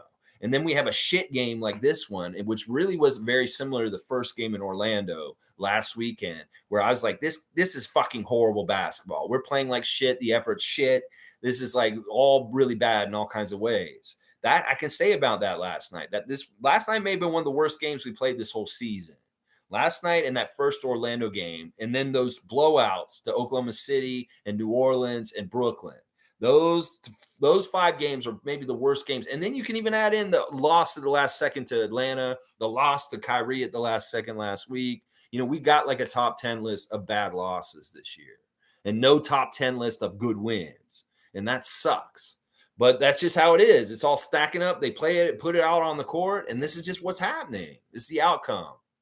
But we can still build and progress within that. And it is very similar to teams like Oklahoma City and Orlando and Detroit and their development the last couple of years. You still want to build towards winning, even if you're not winning. You want to do the right things because at some point, the right things will get you the win. And that is the right way to play. And I think Blackhawks really on point with his comment that I just read. Mike saying, basing his figures off estimating the 5th seed is a record of 10 plus games over 500. So 51 and 31, and in turn estimating whether it's possible if we go 6 under 500 and then the remaining schedule he guesses 1%. Yeah, I don't know. I'm not going to get bogged down in the numbers. You guys want to have a numbers fight about what the reality of what the possibilities and percentages of how we are going to turn out for this season, you go ahead. That's all just speculation to me. Let's just take it as it comes. As they lay the whole path out of the season, as they play the games like last night, we'll react. Because once again, we're just people to the side with popcorn. We're just watching. We don't make the trade decisions. We don't fire the coach. We don't do anything like this. We just watch. And when things happen, we react. That's about it. We can't really do a whole bunch other than that. I don't think that either one of you guys are totally right or totally wrong, is what I'll say. I'm kind of in the middle of you and Giovanni this morning. G saying, I am ready for any direction they go. We can't stress over things we have no control over. Exactly. G's just reiterating what I'm saying, y'all. You want to have some sanity in your life? Separate the fact that the Raptors' outcomes of their games has nothing to do with your life. That you need to just go ahead and go on your life. You can be sad and depressed because they're losing, sure, and we all are. But find some separation just for breathing room in your own self, because you don't want to be one of these people. Like anybody's super depressed right now or feeling suicidal or sad in those kind of ways, please reach out and get some help. And just like, listen, if you're watching me, maybe I can help you get off that ledge. Seriously, because this is so true. G's got the best perspective on this because they can go in either direction right now. We can find the joy of winning again. We could be stymied and mired in the despair of losing still for most of the season. But either way, we're Raptor fans. We stand with them and we continue to just root for them. You guys some of y'all want to go and root for the Miami Heat this year. You want to go root for another team like Golden State instead? You go ahead. That's fine. But I'm going to stay here with them and continue to just ride with my team. That's what we do. Monique is saying, this is just me thinking here. Wish we could bring up even Ryan Hawkins. He doesn't play for the 905 for more shooting, contain Embiid well, and shut him down. I'll tell you right now, Hawkins is not going to be playing in the NBA. That guy is not that good. He has one trick. It's three-point shooting, but he's not good at anything else. Like when he plays in 905, he's hard to watch sometimes, especially if he's not hitting his three. So no, he's not the answer. We're not going to bring him up. He barely even plays on the 905 team. He's like at the end of the bench for them from time to time. So I don't think he's a solution. Containing Embiid, good luck with that. We don't have the two best guys that contain Embiid, OG and Precious. So this is going to be a real hard test tonight. I didn't really dig too deep with them. I just saw they're on a 4-game win streak. We've seen them a lot. We've seen them a few times this year already. In fact, I think this may be our last game against them. Maybe we play them one more time still this season. But this will be I think we're 1-1 with them. We split that game, both the games in Toronto already this season. That's right. And okay. But yeah, all right, let's see. Fun guy saying logical. There's no percentage to put on a tanking concept. The tank could also mean losing entirely the rest of the season to the point of being worst team in the league. So percentage of getting Wemby is unknown. And then you got to also add in the fact that you could be one of the top 5 worst teams in the league and you still have a chance of getting that ping pong ball. Basically, wherever you end up at the end of the year gives you the best chance of winning the lottery. So if you are the absolute worst team, sure, you'll have the best percentage chance to get Wemby, but that doesn't mean you get that first ping pong ball. You could have like this 3rd or 4th worst record and get that ping pong ball. That's what I'm saying. Anything can go in a lot of different ways. The Raptors have good luck with the lottery. We get good ping pong ball bounces when they're trying to determine what order we're getting picked at. Last year we had it, or not last year, 2 years ago when we got Scotty. That was good luck because we moved up to the 4th spot. We were supposed to pick like 8th or 7th in the draft that Scotty came in, and we got a higher pick from lottery bounce ping pong ball came out and gave us the 4th pick. And that's how we got Scotty. So the same kind of thing could happen. We could be like the 4th worst team in the league and still get Wemby. So it's really about the ping pong ball luck in the lottery. So there's a lot of different ways it can go. Kareem saying, gig is up. The NBA has figured out the Raps, and not being able to shoot against zone is almost laughable. I believe we can still defend with the best of them, but we need a coach with offensive strategy. Yeah, it's so weird. It's like we have such great offensive minds in our coaching staff.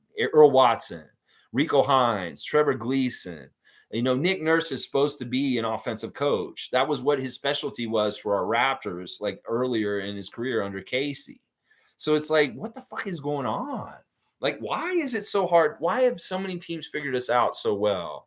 It's true. The gig is up. The NBA's figured us out. We have to go back to the drawing board and be a little creative in trying to figure out how to overcome this. It's like they say, the snake has caught the tail. It's chasing itself, and boom, that dog caught the car.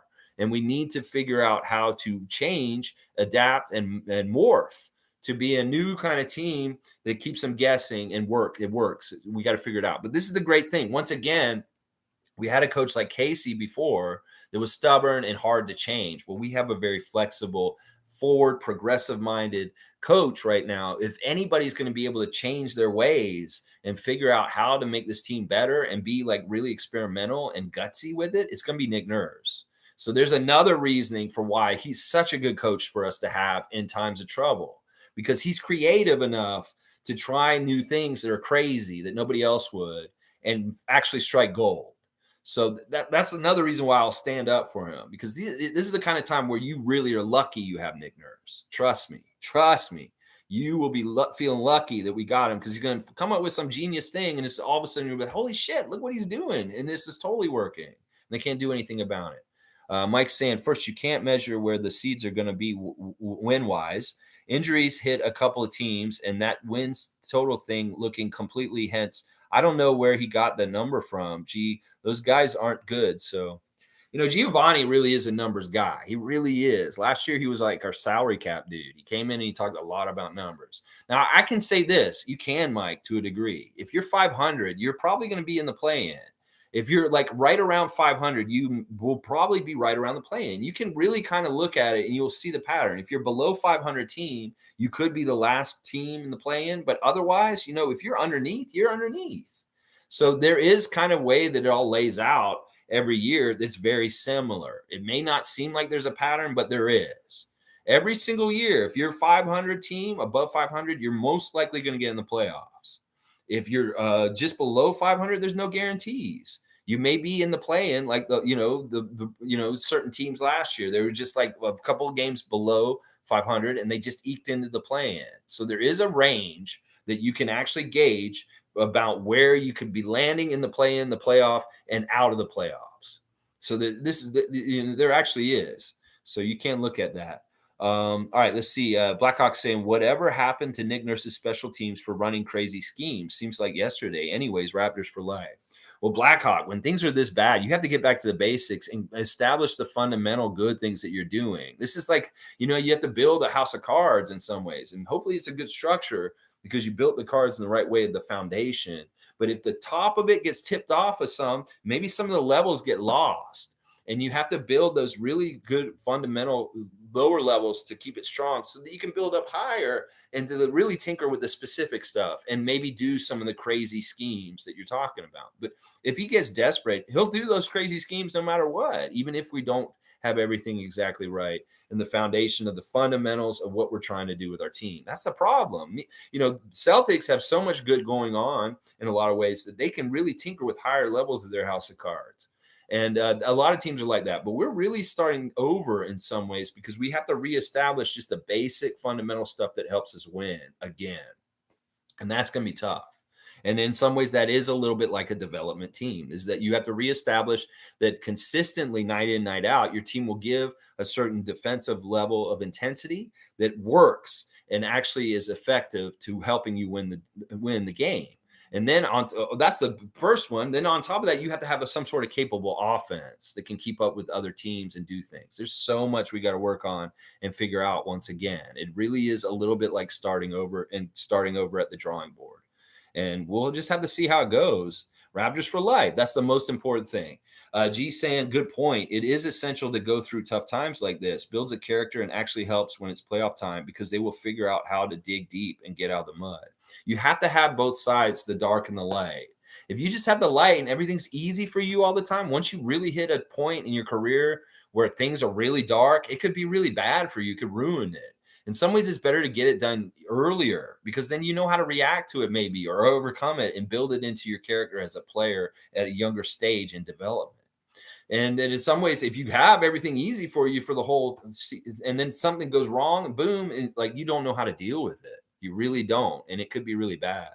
Fun guy saying, yeah, logical. So when you say there's a 1% chance at Wemby, if we tank, that's very false. We could most certainly tank and have the best odds even of getting him. Season is very early still. Yeah, it's really weird. We're at a crossroads. It really could go either way. Either we could try and win still and do really well, or we could go the other way. And I think we should just naturally let it happen the way it's supposed to. If we're meant to lose, we're going to lose. If we're meant to win, we're going to win. And we can be happy with either of the two ways because there's winning in either of the paths eventually. So we'll have to see. Savage is saying Warriors morning radio called is roast.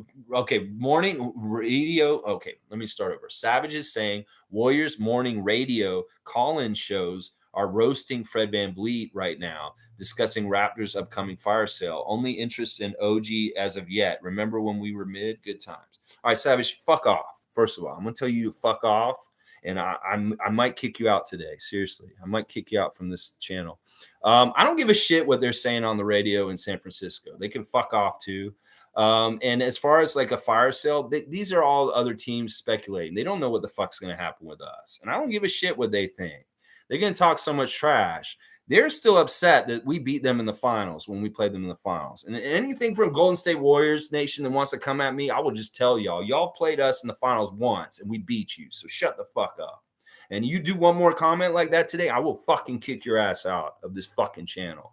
Like that. Because you've already been on my nerves recently. And if you want to kick us while we're down, I will kick your ass right on out of here, is what I'm going to tell you right now. Logical saying, fun guy, less than 1% is a joke, but not far off. Getting one of the 4 best odds is actually hard, and tons of our players aren't losses. So we would be upset or move most of them and getting them to lose enough. I don't know, Mike, exactly what you're saying. It's not totally clear. I don't know, Mike. I don't know. You got to make it more clear what your point is and use sentences like period, sentence, all this stuff. Okay, Guardian Transit saying we are dragging ourselves into lottery pick quickly. Biggest disappointment is a defensive team that struggles defensively. We know they can't shoot, spread the floor. Flynn has shown promise.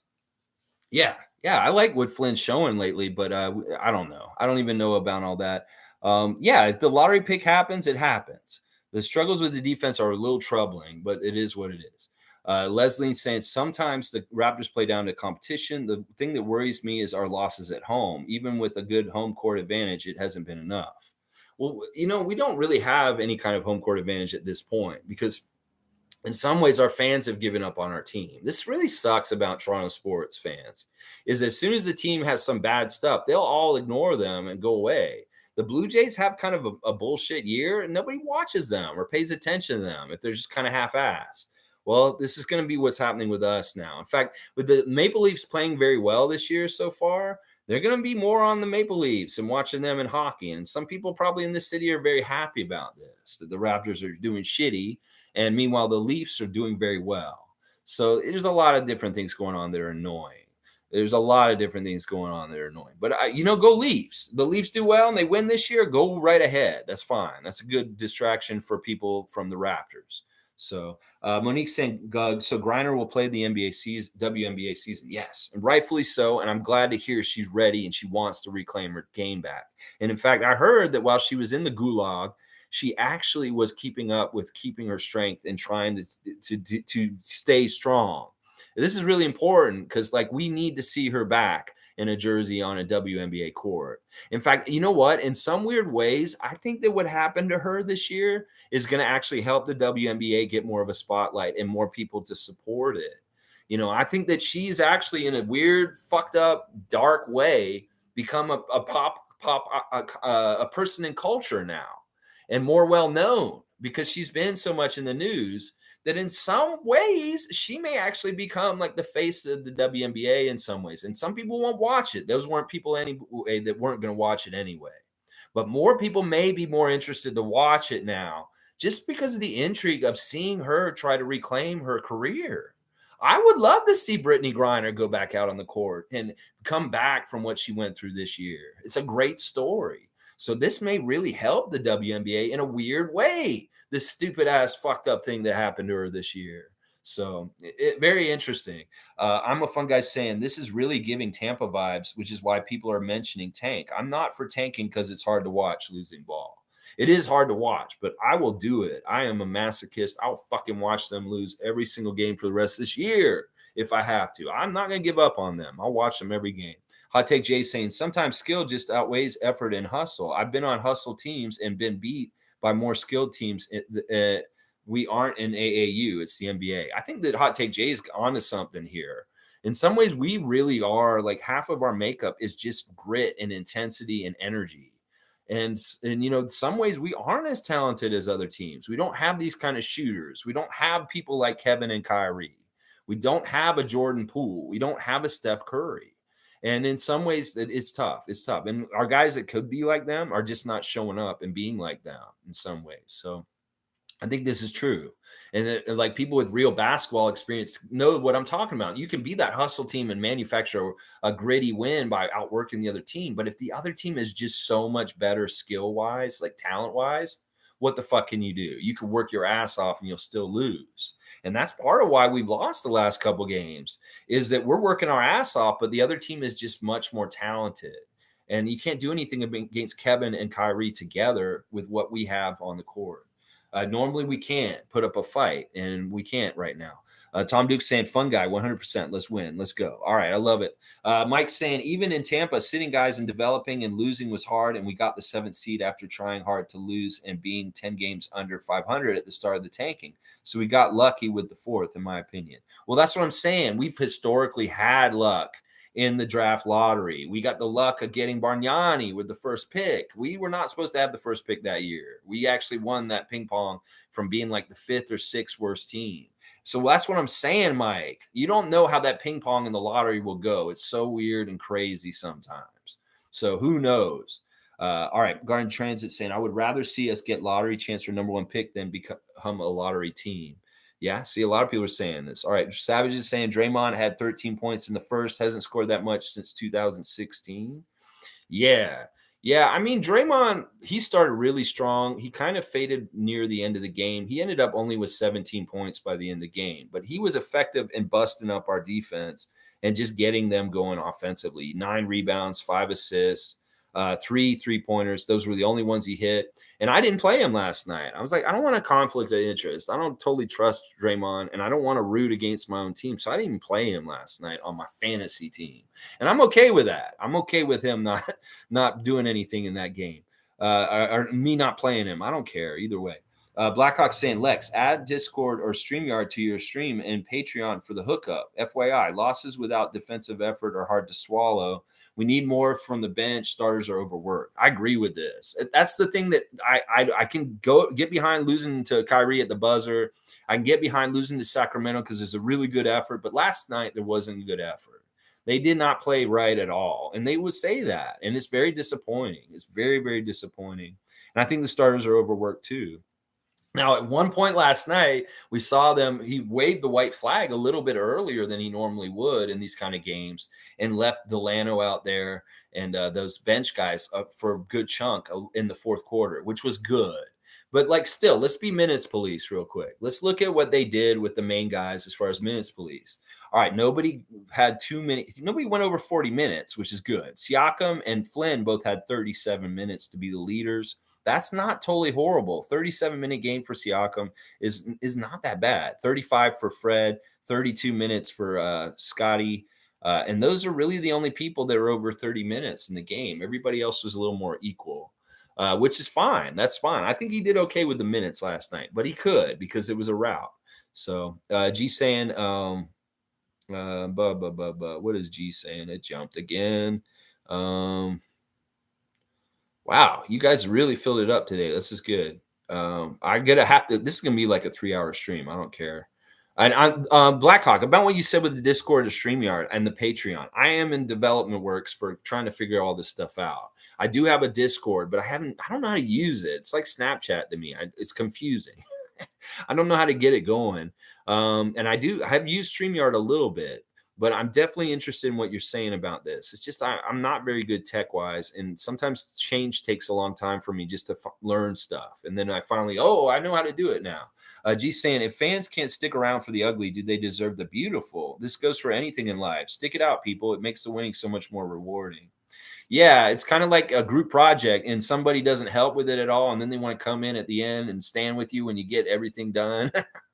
I've been in that situation many times, but yeah, I don't know. We can't control this. The good times will come and the people will want to enjoy them too. So what?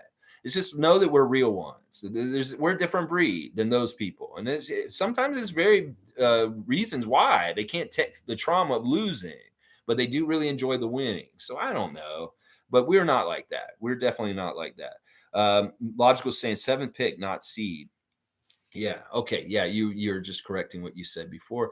Mike, fun guy is saying, laugh my ass off. I don't know. G, people who win the lottery don't look back and go, oh man, I wish I worked like a dog to really enjoy this lottery money. Wait, now now you're confusing me because are you talking about the lottery, like OLG, or are you talking about like the lottery, like draft lottery? I don't know. All right, a little confused. Seymour's here. Good to see Seymour Pape, a good Raptor freak, a sheriff in this town. This team is trash. Last in 3-point shooting, can't make free throws. I love the Raps, but this ain't cutting it. I'm still hoping for a playoff appearance. I'm on the Victor train as well. See, he's kind of like me. It's like we are ready to react and go with this team, whatever way the ship is sailing. That it is what it is. We just got to go with what's going to happen. Monique saying the word tank is not in my vocabulary. I hate it. Yeah, I'm with you, Monique. I really hate it, but sometimes it's a realistic kind of thing just because your team already sucks. Tom Duke saying good times become good memories and bad times become good lessons. We will know what Masai is doing soon enough by who Nurse plays. Nurse is not ever getting fired by Masai. I think that's true. I think that's pretty true. Once again, I'll say this. Nick Nurse, anybody who's calling for his head, you think that they're going to fire Nick Nurse and then he's not going to be coach of Team Canada? Because if we fire Nick Nurse from the Raptors, is he going to be coach of Team Canada still? So in some ways, it was really smart of Nick Nurse to get the Team Canada job also, because in some ways it allows job security to stay as a Raptors coach. Like seriously, if we fire Nick Nurse this season, will he still be the coach of Team Canada? Would he still want to do it? Would he still want to live in Canada? That's what I'm saying. So there's more at stake than just coaching the Raptors. He's also the development coach for our national team. So think about that also, y'all, when you think about this. And that program is on the rise and it's starting to do some things. So there's more to it than just the Raptors and Masai. He's the team coach. He's the head coach of Team Canada, the Olympic team. Cool Cat saying NBA teams have a better understanding of Nick Nurse's schemes. We have a lot of players that are no longer with us that can explain our our system to others. Also, shooting is a challenge to our team. Yeah, all of that's correct. And I think that's true. But that's why he has to keep it fresh. That's why he changed all the names for the way he calls the plays this year. The summer he revealed, I changed all the call plays to different names. So any former players that are on other teams will not know what we're calling. Then they had to learn new names for the things they were doing last year. So things that they did last year had a different name than this year. And the team had to relearn all that at the beginning of the season. And that's the strategy that he does to fight what you're explaining here, Cool Cat. Because I think it's true. There's a lot of our players all over the place, and they're very well sought after. People love getting Raptors players after we have them. Look at the Nets and Yuta Watanabe right now. Oh, my gosh. G's saying, but they survived the ugly to get the point of winning the lottery if that's the situation they were in. Point is, being a bandwagon won't give you the same good feels when they win. Yeah. Well, listen, we do definitely feel it stronger and really feel it passionately because we earned it.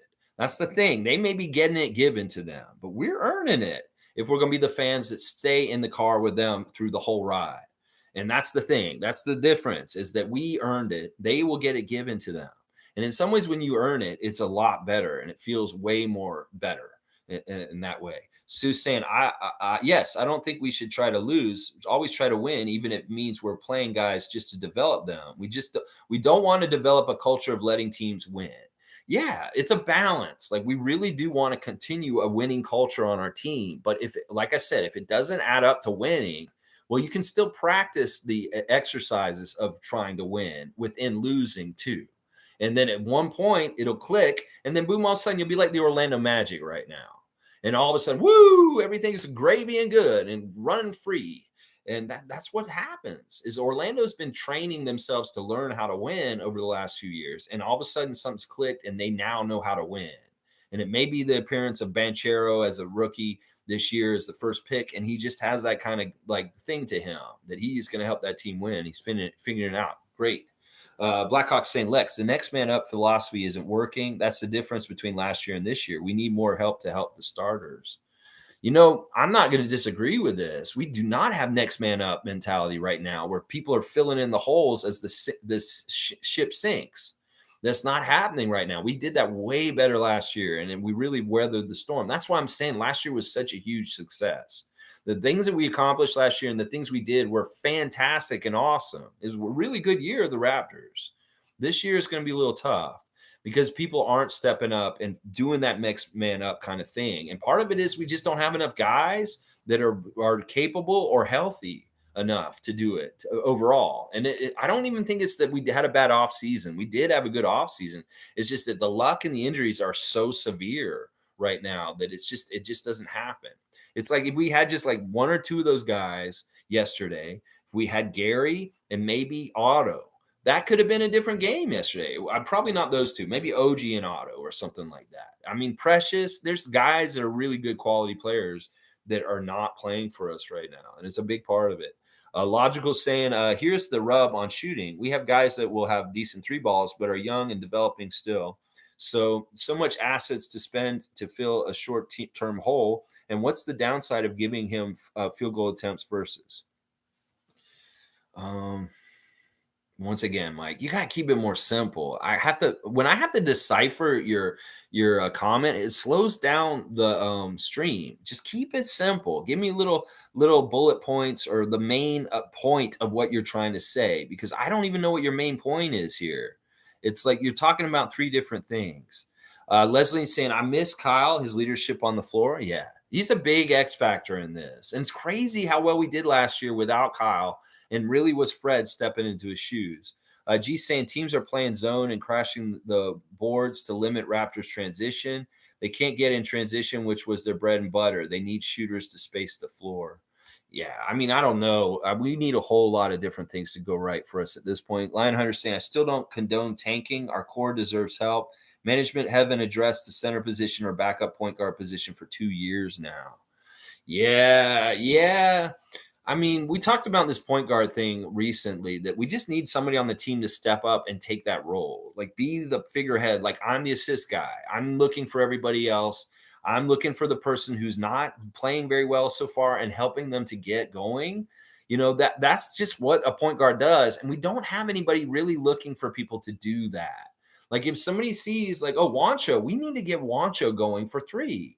Well, nobody's setting him up. Nobody's looking for him as a point guard would on our team. And that's a big problem right now. It's like it fell through the cracks, the idea of a point guard and doing point guard things on our team. So it's not even a backup point guard that we need. We just need somebody on the starting lineup to step up and be that role and just say, I'm the designated point guard right now, and I'm going to do the point guard stuff, because it fell through the cracks this season. This is a huge part of why we suck, is because nobody's stepping up and saying, I'm the point guard, because Fred's not the point guard anymore, and Scotty's not ready to be, and the backup guys are not capable enough to do it either. So we don't have a point guard. And it could be that it's Fred again if he just start doing that, or Scotty just really tries harder, but you can't rush his development. So it's tough. Monique saying fans are even pointing at management. Yeah, I wouldn't point at them either. Once again, there's certain people on this team that are untouchable. Masai Ujiri and Bobby Webster are great. They do what they do really well.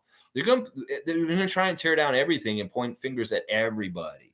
And it just is what it is. That's why I don't care what they think. I don't care what fans are saying on Twitter. I don't care what fans think that the Raptors should do, or who should get fired, or who should get traded. None of that matters, because they're not Bobby Webster. They're not the ones that are going to make the deal or know that what's going to happen. So everything that the fans say is stupid. I only care about what they decide, and when that decision gets made, then we'll decide and we'll react to it then. But otherwise, what's the point? What's the point of making up a bunch of hot air about, oh, fire Nick, fire this? Okay, until it happens, it's not like you have any choice or ability to make it happen. So let's just watch like we are with the popcorn and react as it happens. But you can say, oh, I wish they'd fire Masai Ujiri. You're fucking crazy. Oh, I wish they'd fire Bobby Webster. You're fucking crazy. Oh, I wish they'd fire Nick Nurse. You're fucking crazy. I'll say that to all three of them right there. Randolph Phillips is here. I'm so happy to see Randolph Phillips on this Monday morning. Blessings, beloved Raptor freaks, most informative gang. Let's hope that these losses help us learn about our players, who to keep and who to trade away. Yeah, there's going to be a lot of looking at that for sure. And there will be moves. Something's going to get shook up. We may not know when, and we may not know what, but it will happen at some point. It may not happen in the middle of the season. It could happen in the off season. It could happen at any weird time. We'll have to see how it goes and just be ready. Space Cadets here is saying these fans condoning tanking and comparing it to Tampa don't realize that the only reason it worked in Tampa is because half the roster had COVID. This year's team is much better than that roster. It is. And when they all come back, we'll have to see how they perform. I do believe you're right. But also, if we're going to have like middling injuries all season long, what are we going to fucking do? Are we going to ever get this truck out of the mud and be able to get going down the road with a lot of wins? It may not be able to happen just because we don't know. There's no guarantees. Guardian saying Gleeson is second-year offensive coach. He has shown he's not capable at this level. Now, see, this is somewhere I might get nitpicky about. It's like, look, I may not want to fire Nick Nurse or the people I just named, but I would look at maybe letting Trevor Gleeson go, because I don't think that his flex offense works in the NBA, first of all, and that I don't think that he's been a success on our team. I don't know if it's been an exact right fit. I don't know if it's been like the things that like he has added to our team are not working. Somebody mentioned Chris Finch the other day, and it's right. I think it's Cool Cat that Chris Finch was doing such good things with our offense in that Tampa year, and then they snatched him up and took him to Timberwolves. that really hurt us. He was going to be that offensive guru that was going to really help us, but that really hurt us in the Tampa year and fucked us up. And we still don't have very good.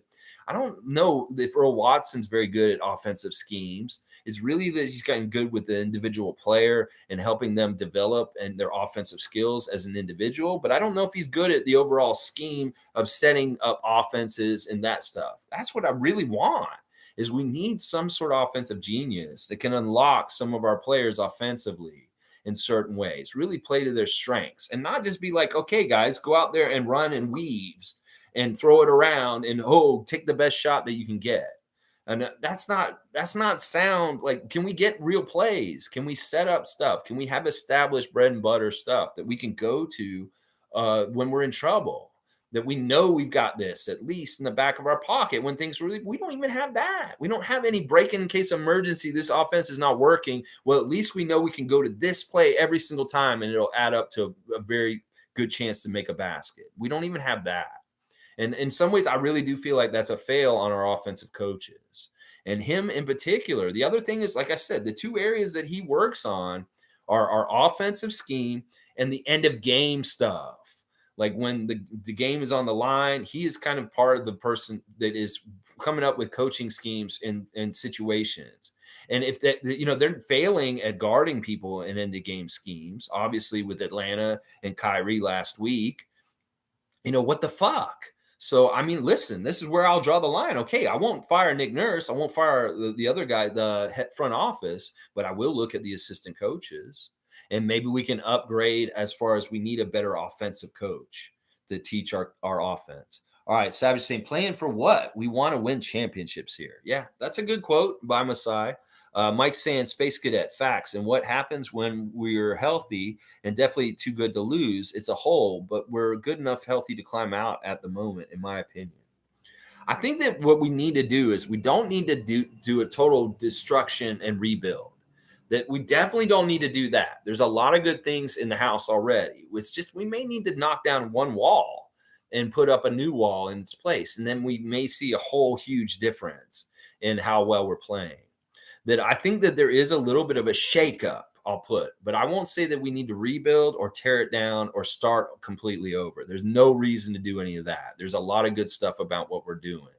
So that's going to be really interesting to see. Mike saying always with the guys, regardless. All right, Space Cadet saying playing for what was a direct reference to making it for the playoffs in Tampa with no home fans. Masai literally clarified that. Some of y'all just make up fake news.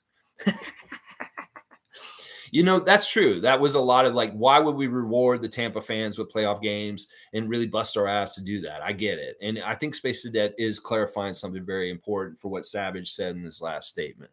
Seymour saying Cam H. Yeah, Cam H can help you too. They really help Stevie Roots in a lot of different ways with his life. I'm really proud of Steve. Good things are really happening for him right now. And it's been really a lot of hard work in the last couple of years getting himself sober.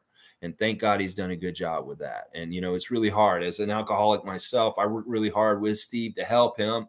And he's doing such a fantastic job. I'm so proud of Stevie Roots and the progress he's made in the last couple of years. And Cam H was a big part of that. So utilize the services in your area. If you're having trouble, they can really, really help you.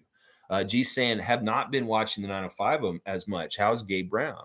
It's weird. He gets inserted into the starting lineup, and then sometimes he's on the bench. He's still really good shooter from three. He does some stuff that's pretty good, but he's kind of an average player on their team. He's not like one of the main guys, but he is definitely in the rotation, and he's definitely somebody who plays every game. So he's been pretty good. He's not bad. He's definitely a lot. He's similar to Reggie Perry. They're good players, and you wonder, they're going to go somewhere, but also maybe they won't. I don't know. Kareem Thomas saying, sorry for being in my feelings. It's always fuck Philly. Winning streak starts tonight. Go Raps. That's right, Kareem Thomas. Don't worry about it. Listen, like I said, don't hold it in. Y'all need to be a cathartic and let out all the bad feelings, the sadness, the depression. Just do it. Don't hold it in. Don't try and be tough. Don't be emotionless. Don't turn into a Kawhi Leonard. You need to be emotion and show it and let it out. Because if you keep it in, it could build up into bad things. Cool Cat saying, we don't want other teams to snatch Nick Nurse. If he goes to a team that has a full team intact, he's winning the chip for that team. Be careful what you ask for. Yeah. we see just a little bit from Yuta this year, remorse of letting somebody go. In some ways, I didn't see this happening. I honestly didn't know if Yuta was going to be in the NBA this year when we didn't sign him and nobody else had signed him. And then Brooklyn went and got him, and boom, all of a sudden we have regret that he's gone now. This can very much be something that can happen. And with somebody like Nick Nurse, you definitely don't want him going somewhere like Boston and being the Boston coach. You realize how shitty and fucked up that would be. And that's actually maybe where he would go if we fired him this year. He might go right over to Boston and coach the Boston Celtics. You want Nick Nurse coaching the Boston Celtics? No, you do not. Celtics fan would love that. We don't want to help Celtics fan be happy. No, we don't. G saying Nurse was the offensive coach for the 2019 championship team. Well, he was the head coach too. He was the head coach. He was a lot of things on that team. Seymour saying, I'm a big fan of Rico Hines, but his NBA record as a member of any club is extremely low. A ton of losses at the NBA level. I hope Raptors can change things soon. Missing Precious and Otto badly. Seymour's bringing up something that actually occurred to me too recently. It's like, Rico was on Sacramento and they sucked like the whole time he was coaching there. And now he's come to our team and Sacramento's good all of a sudden. And now we suck. I don't know. Maybe he's such a good development coach. He needs guys to continue to develop. So maybe they have to be bad for him to develop. I don't know. I'm reading into this, but it's funny that you thought about that too. And it struck me also the other day. So that's interesting that you thought about that because I did actually, thought occurred to me too. It's like, well, Rico's been on losing teams and now he's just come here and we're losing here too. I mean, I'm going to look at every little thing about it and see what's happening. Monique saying, gee, Gabe is up and down, can shoot, but Champagnie is killing it since healthy. 905 is okay, not good, but learning as we go. Yeah, they're up and down, but I think they're going to get a lot better this week. In fact, we are going to see a totally different 905 team tomorrow just because personnel is upgraded and there's new guys coming in. They may not be good together yet, but it'll be real interesting to see if some of these guys are gems and they could be actually really good for us. Logical saying, yeah, and where was that trend like 5 years ago? 7 seed was a losing record in the East. Things like that changed quite a bit, and injuries to top teams affect the wins needed to gain higher seeds, even at the moment. Yeah, 7 seed was a losing record. Well, it fluctuates to a degree, but there's a range that is always pretty set. Like 500 is really like the watermark. If you are above 500, you're making the playoffs. If you're just below 500, you can make the playoffs, but you're probably in the play-in for sure. And if you're not, if you're like below 400, you're definitely not making the play-in or the playoffs. You really have to be between 400 and 550, and you'll probably be in the play-in. And if you want to be out of the play-in, you got to probably be 550 or above as far as your win percentage. Let's see. Mari's saying the only problem with the Raps is they don't stop the ball. Fix that and we go 82-0. I've wondered about this too. There's quite often guys are just coming up the court and just dissecting, going right to the basket. Nobody's stopping the people from the momentum. De'Aaron Fox the other day, Jordan Poole last night. That, they're not catching the guy with the ball coming up the court and he's getting too close to the basket too soon. And that's part of it. Seymour Pape, you deleted a savage message. All right, let's see. If he has one more, I'm seriously gonna boot him today. He's got 2 strikes today. He's gonna get one more. He's gonna be out. Savage got told. Yeah, I will tell him off. Seriously. If we kick him, I will kick him out. I'm just sick of it. If we're gonna go through a tough time, I don't need a little nagging little troll full shit motherfucker coming at me and kicking me when I'm down. No, we ain't having that. You can do a little bit of trolling, but when we're feeling bad and we're upset, nah, I don't like that. I don't like that at all. Logical saying, yeah, write how I talk and not gonna lie. It's hard to get across points in like 150 characters. It's actually the reason I went to audio format to explain myself better. Sorry, I know it's hit miss at times. It's all good, Mike. I know you're trying. And don't worry. It's just, you guys really are my cue cards. And sometimes it's a book. I don't mind all the information. And I don't know. I'm trying to figure this out still. This is a lot of, we're already 2 hours in. And I haven't even started the preview for tonight. Let's see. Not gonna lie, Gio, you sound like a smart guy, and using numbers to figure things out is tops in my book. And from what Lex is saying, you're giving the number stuff, interesting stuff, no doubt, but variables are okay. Listen, I don't like what Gio's saying, like the premise of it, because he wants to tank. But so I'm on both sides, but I also do understand that it may be smart. in some ways also. Seymour saying, Poole gave off Maxi vibes last night. We need a good defensive lockup guard. Fred VanVleet is awesome, but his height and bad hips might be a problem. Fun guy saying, logical's hilarious. Maybe you got to use emojis too for expressive points. It could be. It could be. All right. Blackhawk saying, Lex, StreamYard is simple, but you pay $20 a month at minimum. Discord is Zoom, but I'm not aware of a cost. Check out how Knicks TV uses Discord as an example. Scotty was using Discord on Twitch in some ways that it was very effective. I really should just reach out to WR Builds, which is Scotty's computer guy. He follows me on Instagram, and he does know about me a little bit. But maybe I need to reach out to WR Builds and actually get some technical advice from him, because he actually set Scotty up with everything he does on Twitch with his computer.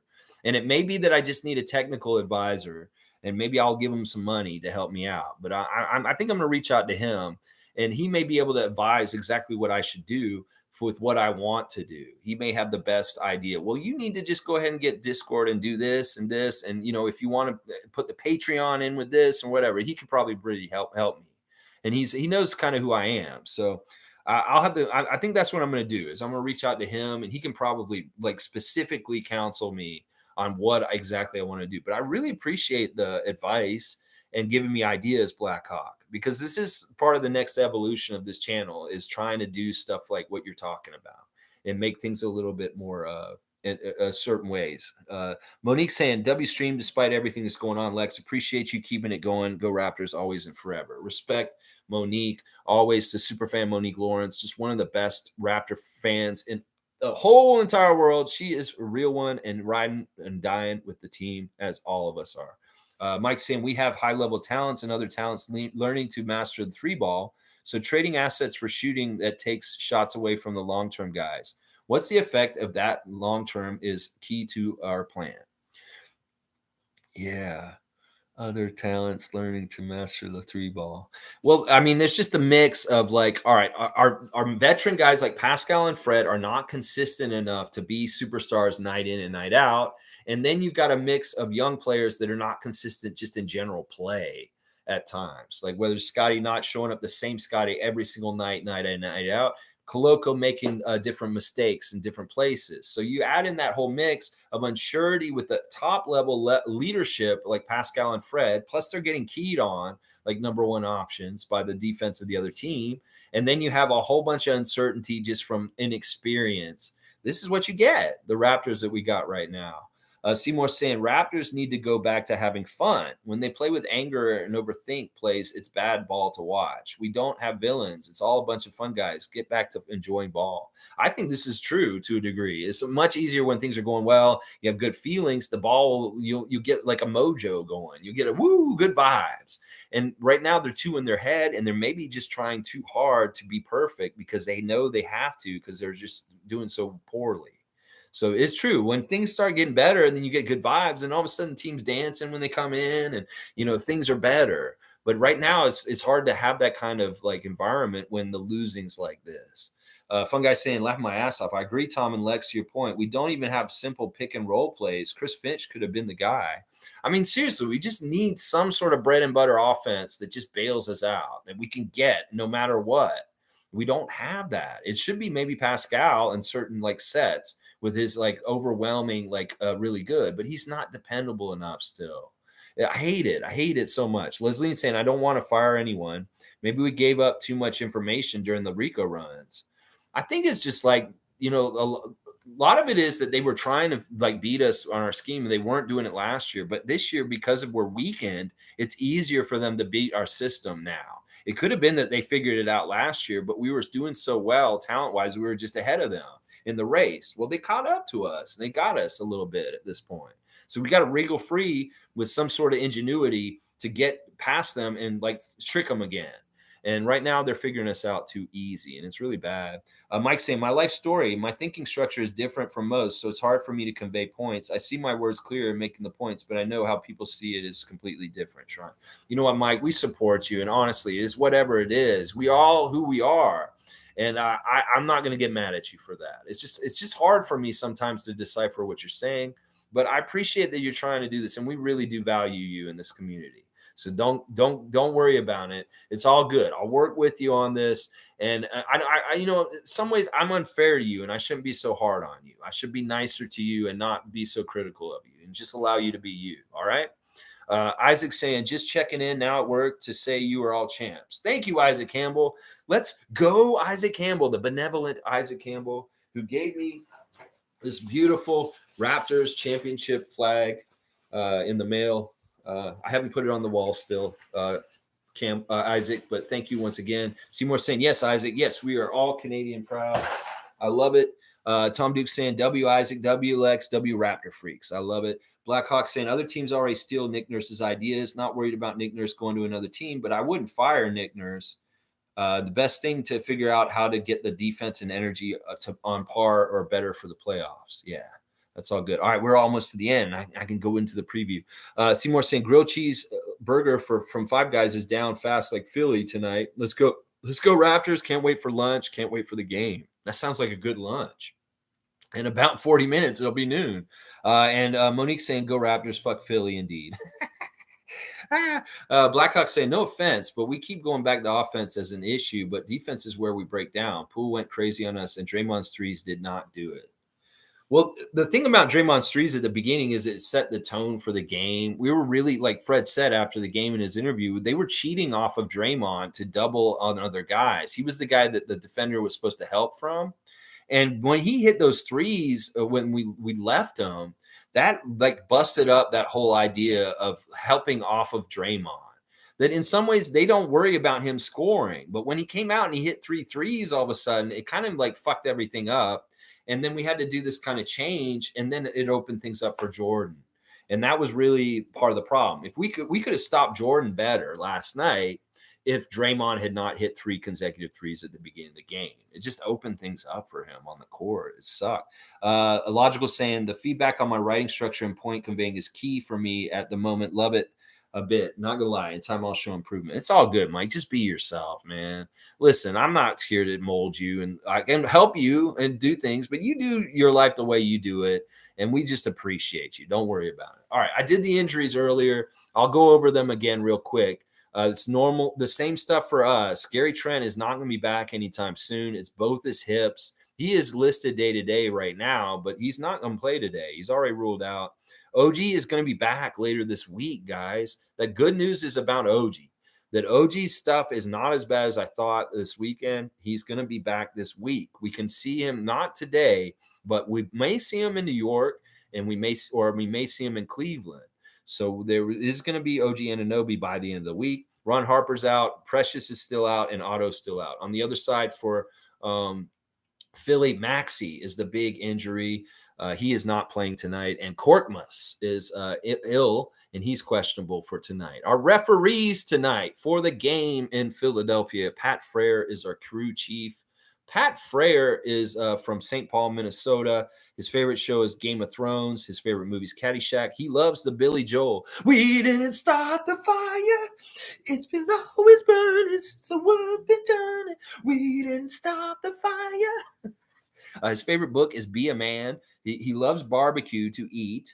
So he's very ambiguous. He just likes barbecue. We could get him some barbecue iguana, maybe.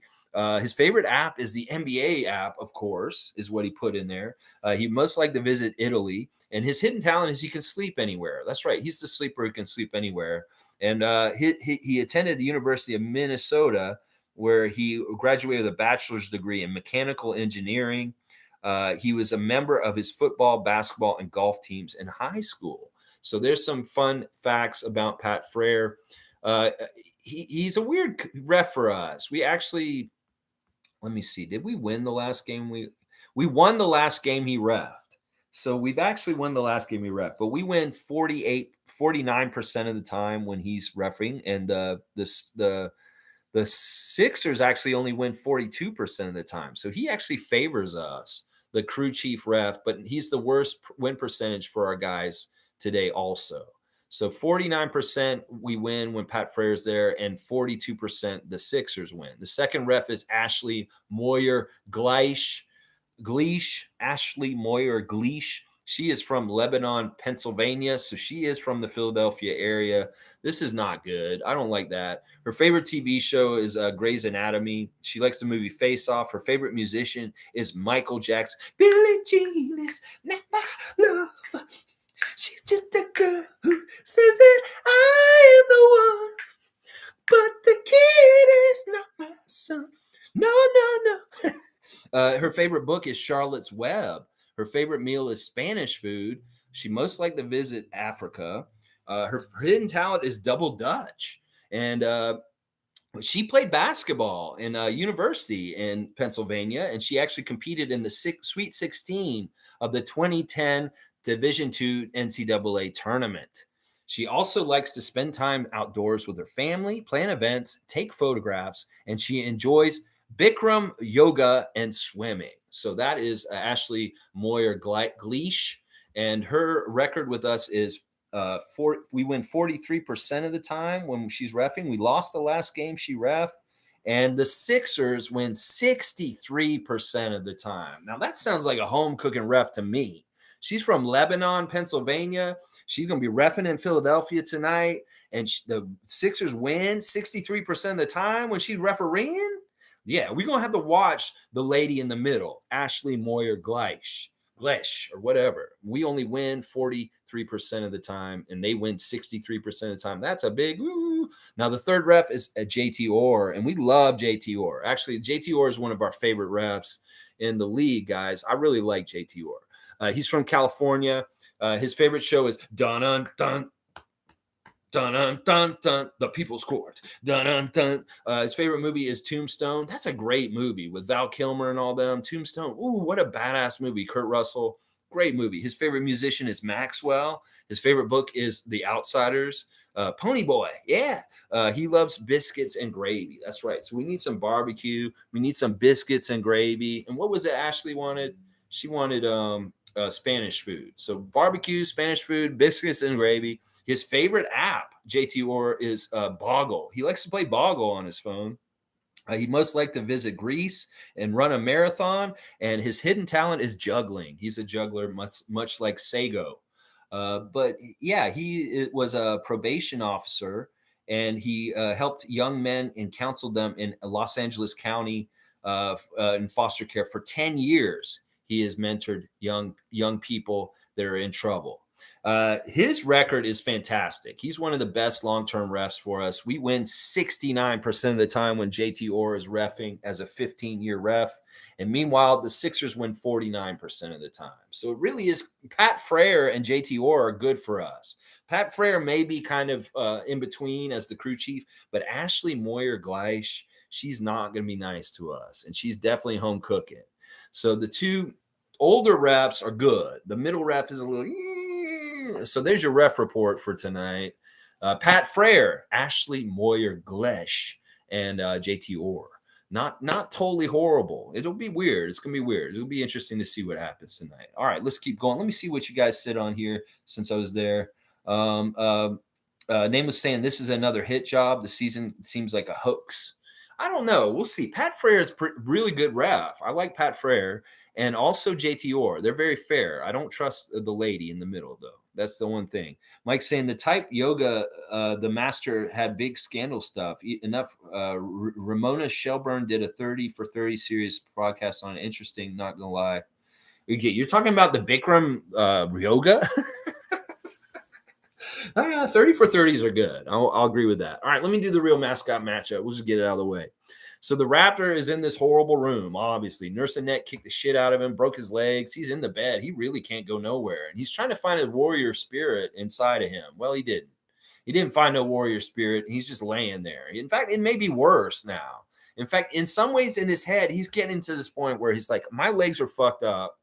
I don't know if I'm ever going to get out of here. I could die in this room.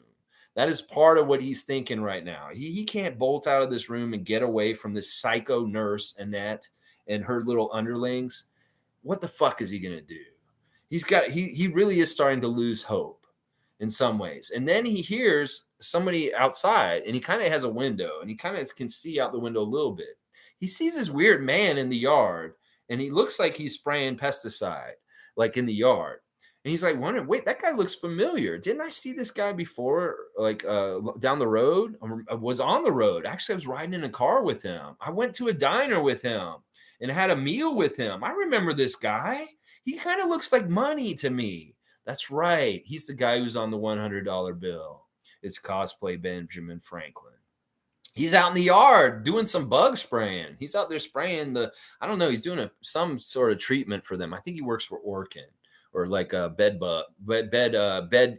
killers or bug killers. He's like a pesticide person. So he's like working as he's out there in the yard. He's like, man, that dude was so nice when we sat down and ate at that diner that one time. Man, I wonder if I can get his attention and maybe he can help me out of my jam in this room. Will the Raptor be able to get help from cosplay Benjamin Franklin to get out of his situation? We'll find out next time on the Real Mascot Matchup. We'll have to find out. Oh my gosh, yeah. Tom Duke's got the hamburger. He's got a salamander. That looks really gross. Do you eat that? And then there's that is like the curry again. It's like jambalaya or gumbo. Then he's got a fortune cookie and he's got some pasta. That's a really weird like layout of food, Tom. Like, is that chameleon meant to be eaten? That lizard? That's really weird. A barbecue lizard. That's what you're doing. I see. All right. Monique is cussing a lot today. I kind of like it. Go into this game with a fuck you attitude and buckle down. That's a key to the win for tonight. I think Monique's right. We got to be like, what the fuck? Our backs are against the wall. We can't do any worse than what's going on right now. All we need to do is shove back and be like, what the fuck? The fucking Philadelphia 76ers. They put us out of the playoffs last year. They've got this big goony guy, Will Smith, Frankenstein, Joel Embiid. We need to like beat them, get some get back against them. Start winning those season series against them. Maybe we may not have a good record this year, but if we beat some of these teams still in the season series, that feels good. We're 1-1 with them. We split the first 2 games against them in Toronto. Maybe we win tonight, then we'll be up 2-1. I could say what they could do to win. I could go over, make your free throws, out rebound them, shoot better than them, make threes. But what's the point? Whatever they do tonight to win, they're going to have to figure it out on their own, and they're going to need to just do it if they want to win. And I hope they do. I think that some of y'all are right, that in some weird ways, Fun Guy's very much right. That in these kind of situations, the Raptors inexplicably somehow win. And it's so fucked up and crazy. And then we're like, oh, then we get hope all of a sudden again. And it's like, oh, yeah, this is the team that I remember. This is the team that goes above and beyond in bad situations and make success still. And that could very well be today. That, the odds are all stacked against us. These motherfuckers were in planes at like 2 a.m. last night. They can get to a hotel. Who knows how they slept? They may be still sleeping right now. I don't know. But these dudes somehow, some way may figure out a way to win in Wells Fargo tonight. It could be very well like, I'd love to see some vibes like game 5 of the first round against Philadelphia when we went to Wells Fargo and we owned that building. That Nabatia stood up in the front row and said, go home, you're losing. I don't know. Things are crazy. The NBA is hard to predict. And just when you think you figured things out, it could all go in a different way. And you'd be like, wow, the Magic are really good. Oh, shit, the Raptors just beat the Sixers after losing 5 games in a row and looking like they're dead in the water. That's how it works. That really is how it works. And we'll have to see how it goes. Tom Duke's saying it's all they get. I'm not a fan of most refs. See, Tom Duke may be serving them, but he's not giving them the food in case just because they may be assholes and they may fuck us over. They weren't totally bad yesterday. It really was we were going to lose either way. But there was a little bit of insult on top of the losing by the really bad calls in some ways. Like Sego wasn't that good at times. And honestly, like the Eric Lewis wasn't that good either. There was tough calls in that game. But they didn't really ultimately matter with the outcome. So I can't get on to them. But there was some bad shit. Nameless saying, when they said we had the easiest schedule in the league, I knew it was BS. They will never fool me again. Since when did they have any of our interests at heart? What they said technically wasn't that. They didn't say that we had the second easiest schedule. What they said was, Nameless, that we had the second easiest schedule in pertaining to travel. That in some ways we don't have to travel as many distance as anybody else in the league. That we had the second least amount of traveling to do. And it may very well be because we have so many of these fucking back-to-back series, 2-game series against teams. That's part of the reason why we have an easier travel schedule, because we're getting to sit in places for in between some games, and they factor all that into it. Also, they factor in how many teams are coming in to play us on the second night of a back-to-back. And as I said in the last 2 weeks, there's a phenomena of Western Conference teams coming to visit the Eastern teams, and they'll play like Brooklyn or Cleveland or Philadelphia or Detroit, and then the next night they get their back-to-back against Toronto the next night. We've had that a couple times against teams recently. And that's factored into making it the easier schedule is, well, they get to play this team on the second night of a back-to-back, and they're rested. And they have an advantage. Well, we're still losing those games, even though the other team is on the second night of back-to-back, and we had the night off the night before. We're still losing those games. So any kind of advantage that is built into it to make it one of the easiest schedules for us is lost in those ways. Mike saying backroom yoga. Yes, the master was culting stars and athletes, but he's actually a bad guy, womanizer, and a bunch of stuff, torture level yoga stuff. It's hotbox yoga. Hotbox yoga. I do hotbox yoga, but it has to do with THC and cannabis. Yeah. Hotbox yoga. You come try the Raptor Freak hotbox yoga. Yeah, you're going to get a big blunt. That's right. All right. I thank you guys for all the comments. Thank you for being here. Honestly, I'm surprised at how many people we built to. We started with a low number, but we got up there. There were like almost 40 people in here watching at certain points during this stream. And that's fantastic considering where we've been. All right, listen. We have the luxury and privilege to play another NBA game today, Raptors. That you can wipe all this bullshit from last night real quick, easy. Now, you don't have to sit around for a day or two in between games. You need to go out there and give it a good effort. At least, even if you lose tonight, just put it out there on the court in a way that I can look and see and say they're working their asses off and they're competing and they're doing winning things. They're doing the things that will make them win in the long run at some point, but they may not win tonight. But at least we want to see them building the culture, the good habits, the things that will eventually make them win later, even if it's still in a period of time while they're losing. That is what the trained eye of Raptor fans should be looking at now. Are they playing good, hard defense, but they're just coming up short? Then that's a victory in a way because you're building towards something. Last night was not a good game. They did not play well or right in any kind of way, and they should hang their heads today. You know, they should be with this young rodent looking in the mirror this morning. They should be sleeping first, but when they wake up, they need to look in the mirror and say, today, is this the day that I'm going to go into Wells Fargo and just add another loss on top of this streak? That it'll be 6 games lost tonight after tonight? Is this the day you want to do that? You want to stare yourself in the face, in the mirror and look and see who you're going to be? You got to look in the mirror when you wake up today. If you're already up, go look in the mirror now, Raptors, and think about who you want to be. Who do you want to be right now? Go to that Wells Fargo arena tonight and kick the Sixers' ass. That's what I'm saying. All right, you can go. Yeah. All right, thank you. Let's see. Name is saying, y'all, yeah, it's total cloak and dagger and deceptive. What does the travel matter if they stack the odds every other way imaginable? It's all negated in vain.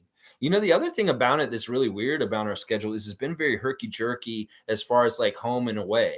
Like we have really weird, like this way, and it's really made it kind of chaotic itself in some ways. All right, yeah, Justin should be hibernating. Yeah, well, at least he's not talking anymore. I don't know.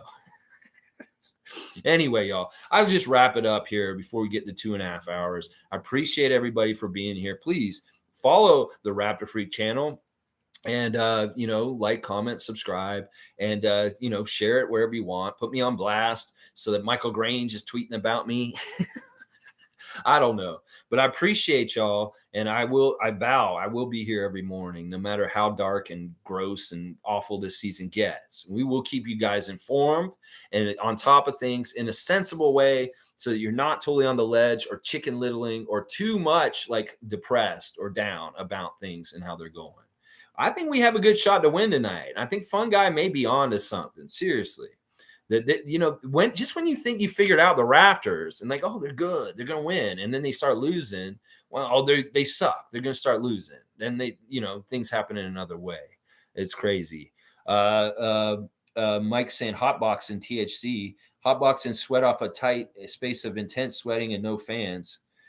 Yeah, I don't know. I like the Phil Jackson idea of that. Listen, I grew up in Florida. I grew up in Tallahassee, and it gets really hot in the summer, and it's a humid hot. And I can remember all the times I go to the mall with my mom, and we come out of the mall and on a hot August afternoon, and the car would be cooked.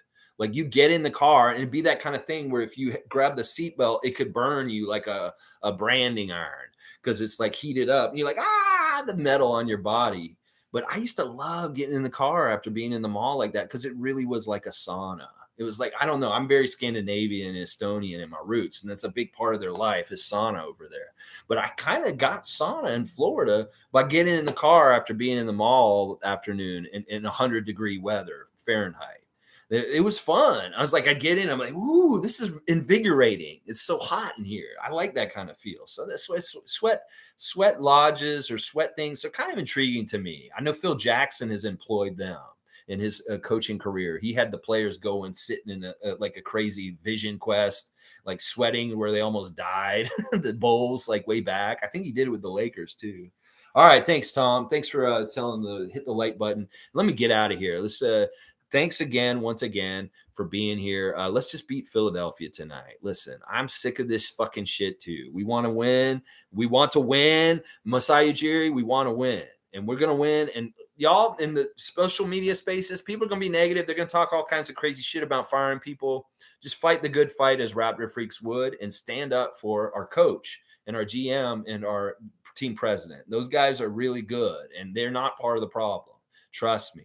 So we need to set those fans straight that think that otherwise. All right, Omari Parsons. Check out Omari. He's a Remax over in Mississauga. He can help you find a house, get a mortgage, rent a place even. Omari Parsons, look him up in the phone book. Win it tonight for sure. I agree with that, Omari, and I hope you're exactly right. All right, guys, have a great Monday. Let's make the best of this Monday, and let's get a Raptors win tonight, inexplicably. When the odds just seem like they're not very good. Let's do it anyway. Who gives a shit? We're crazy. Let's just fucking win anyway. All right, y'all. Let's go Raptors!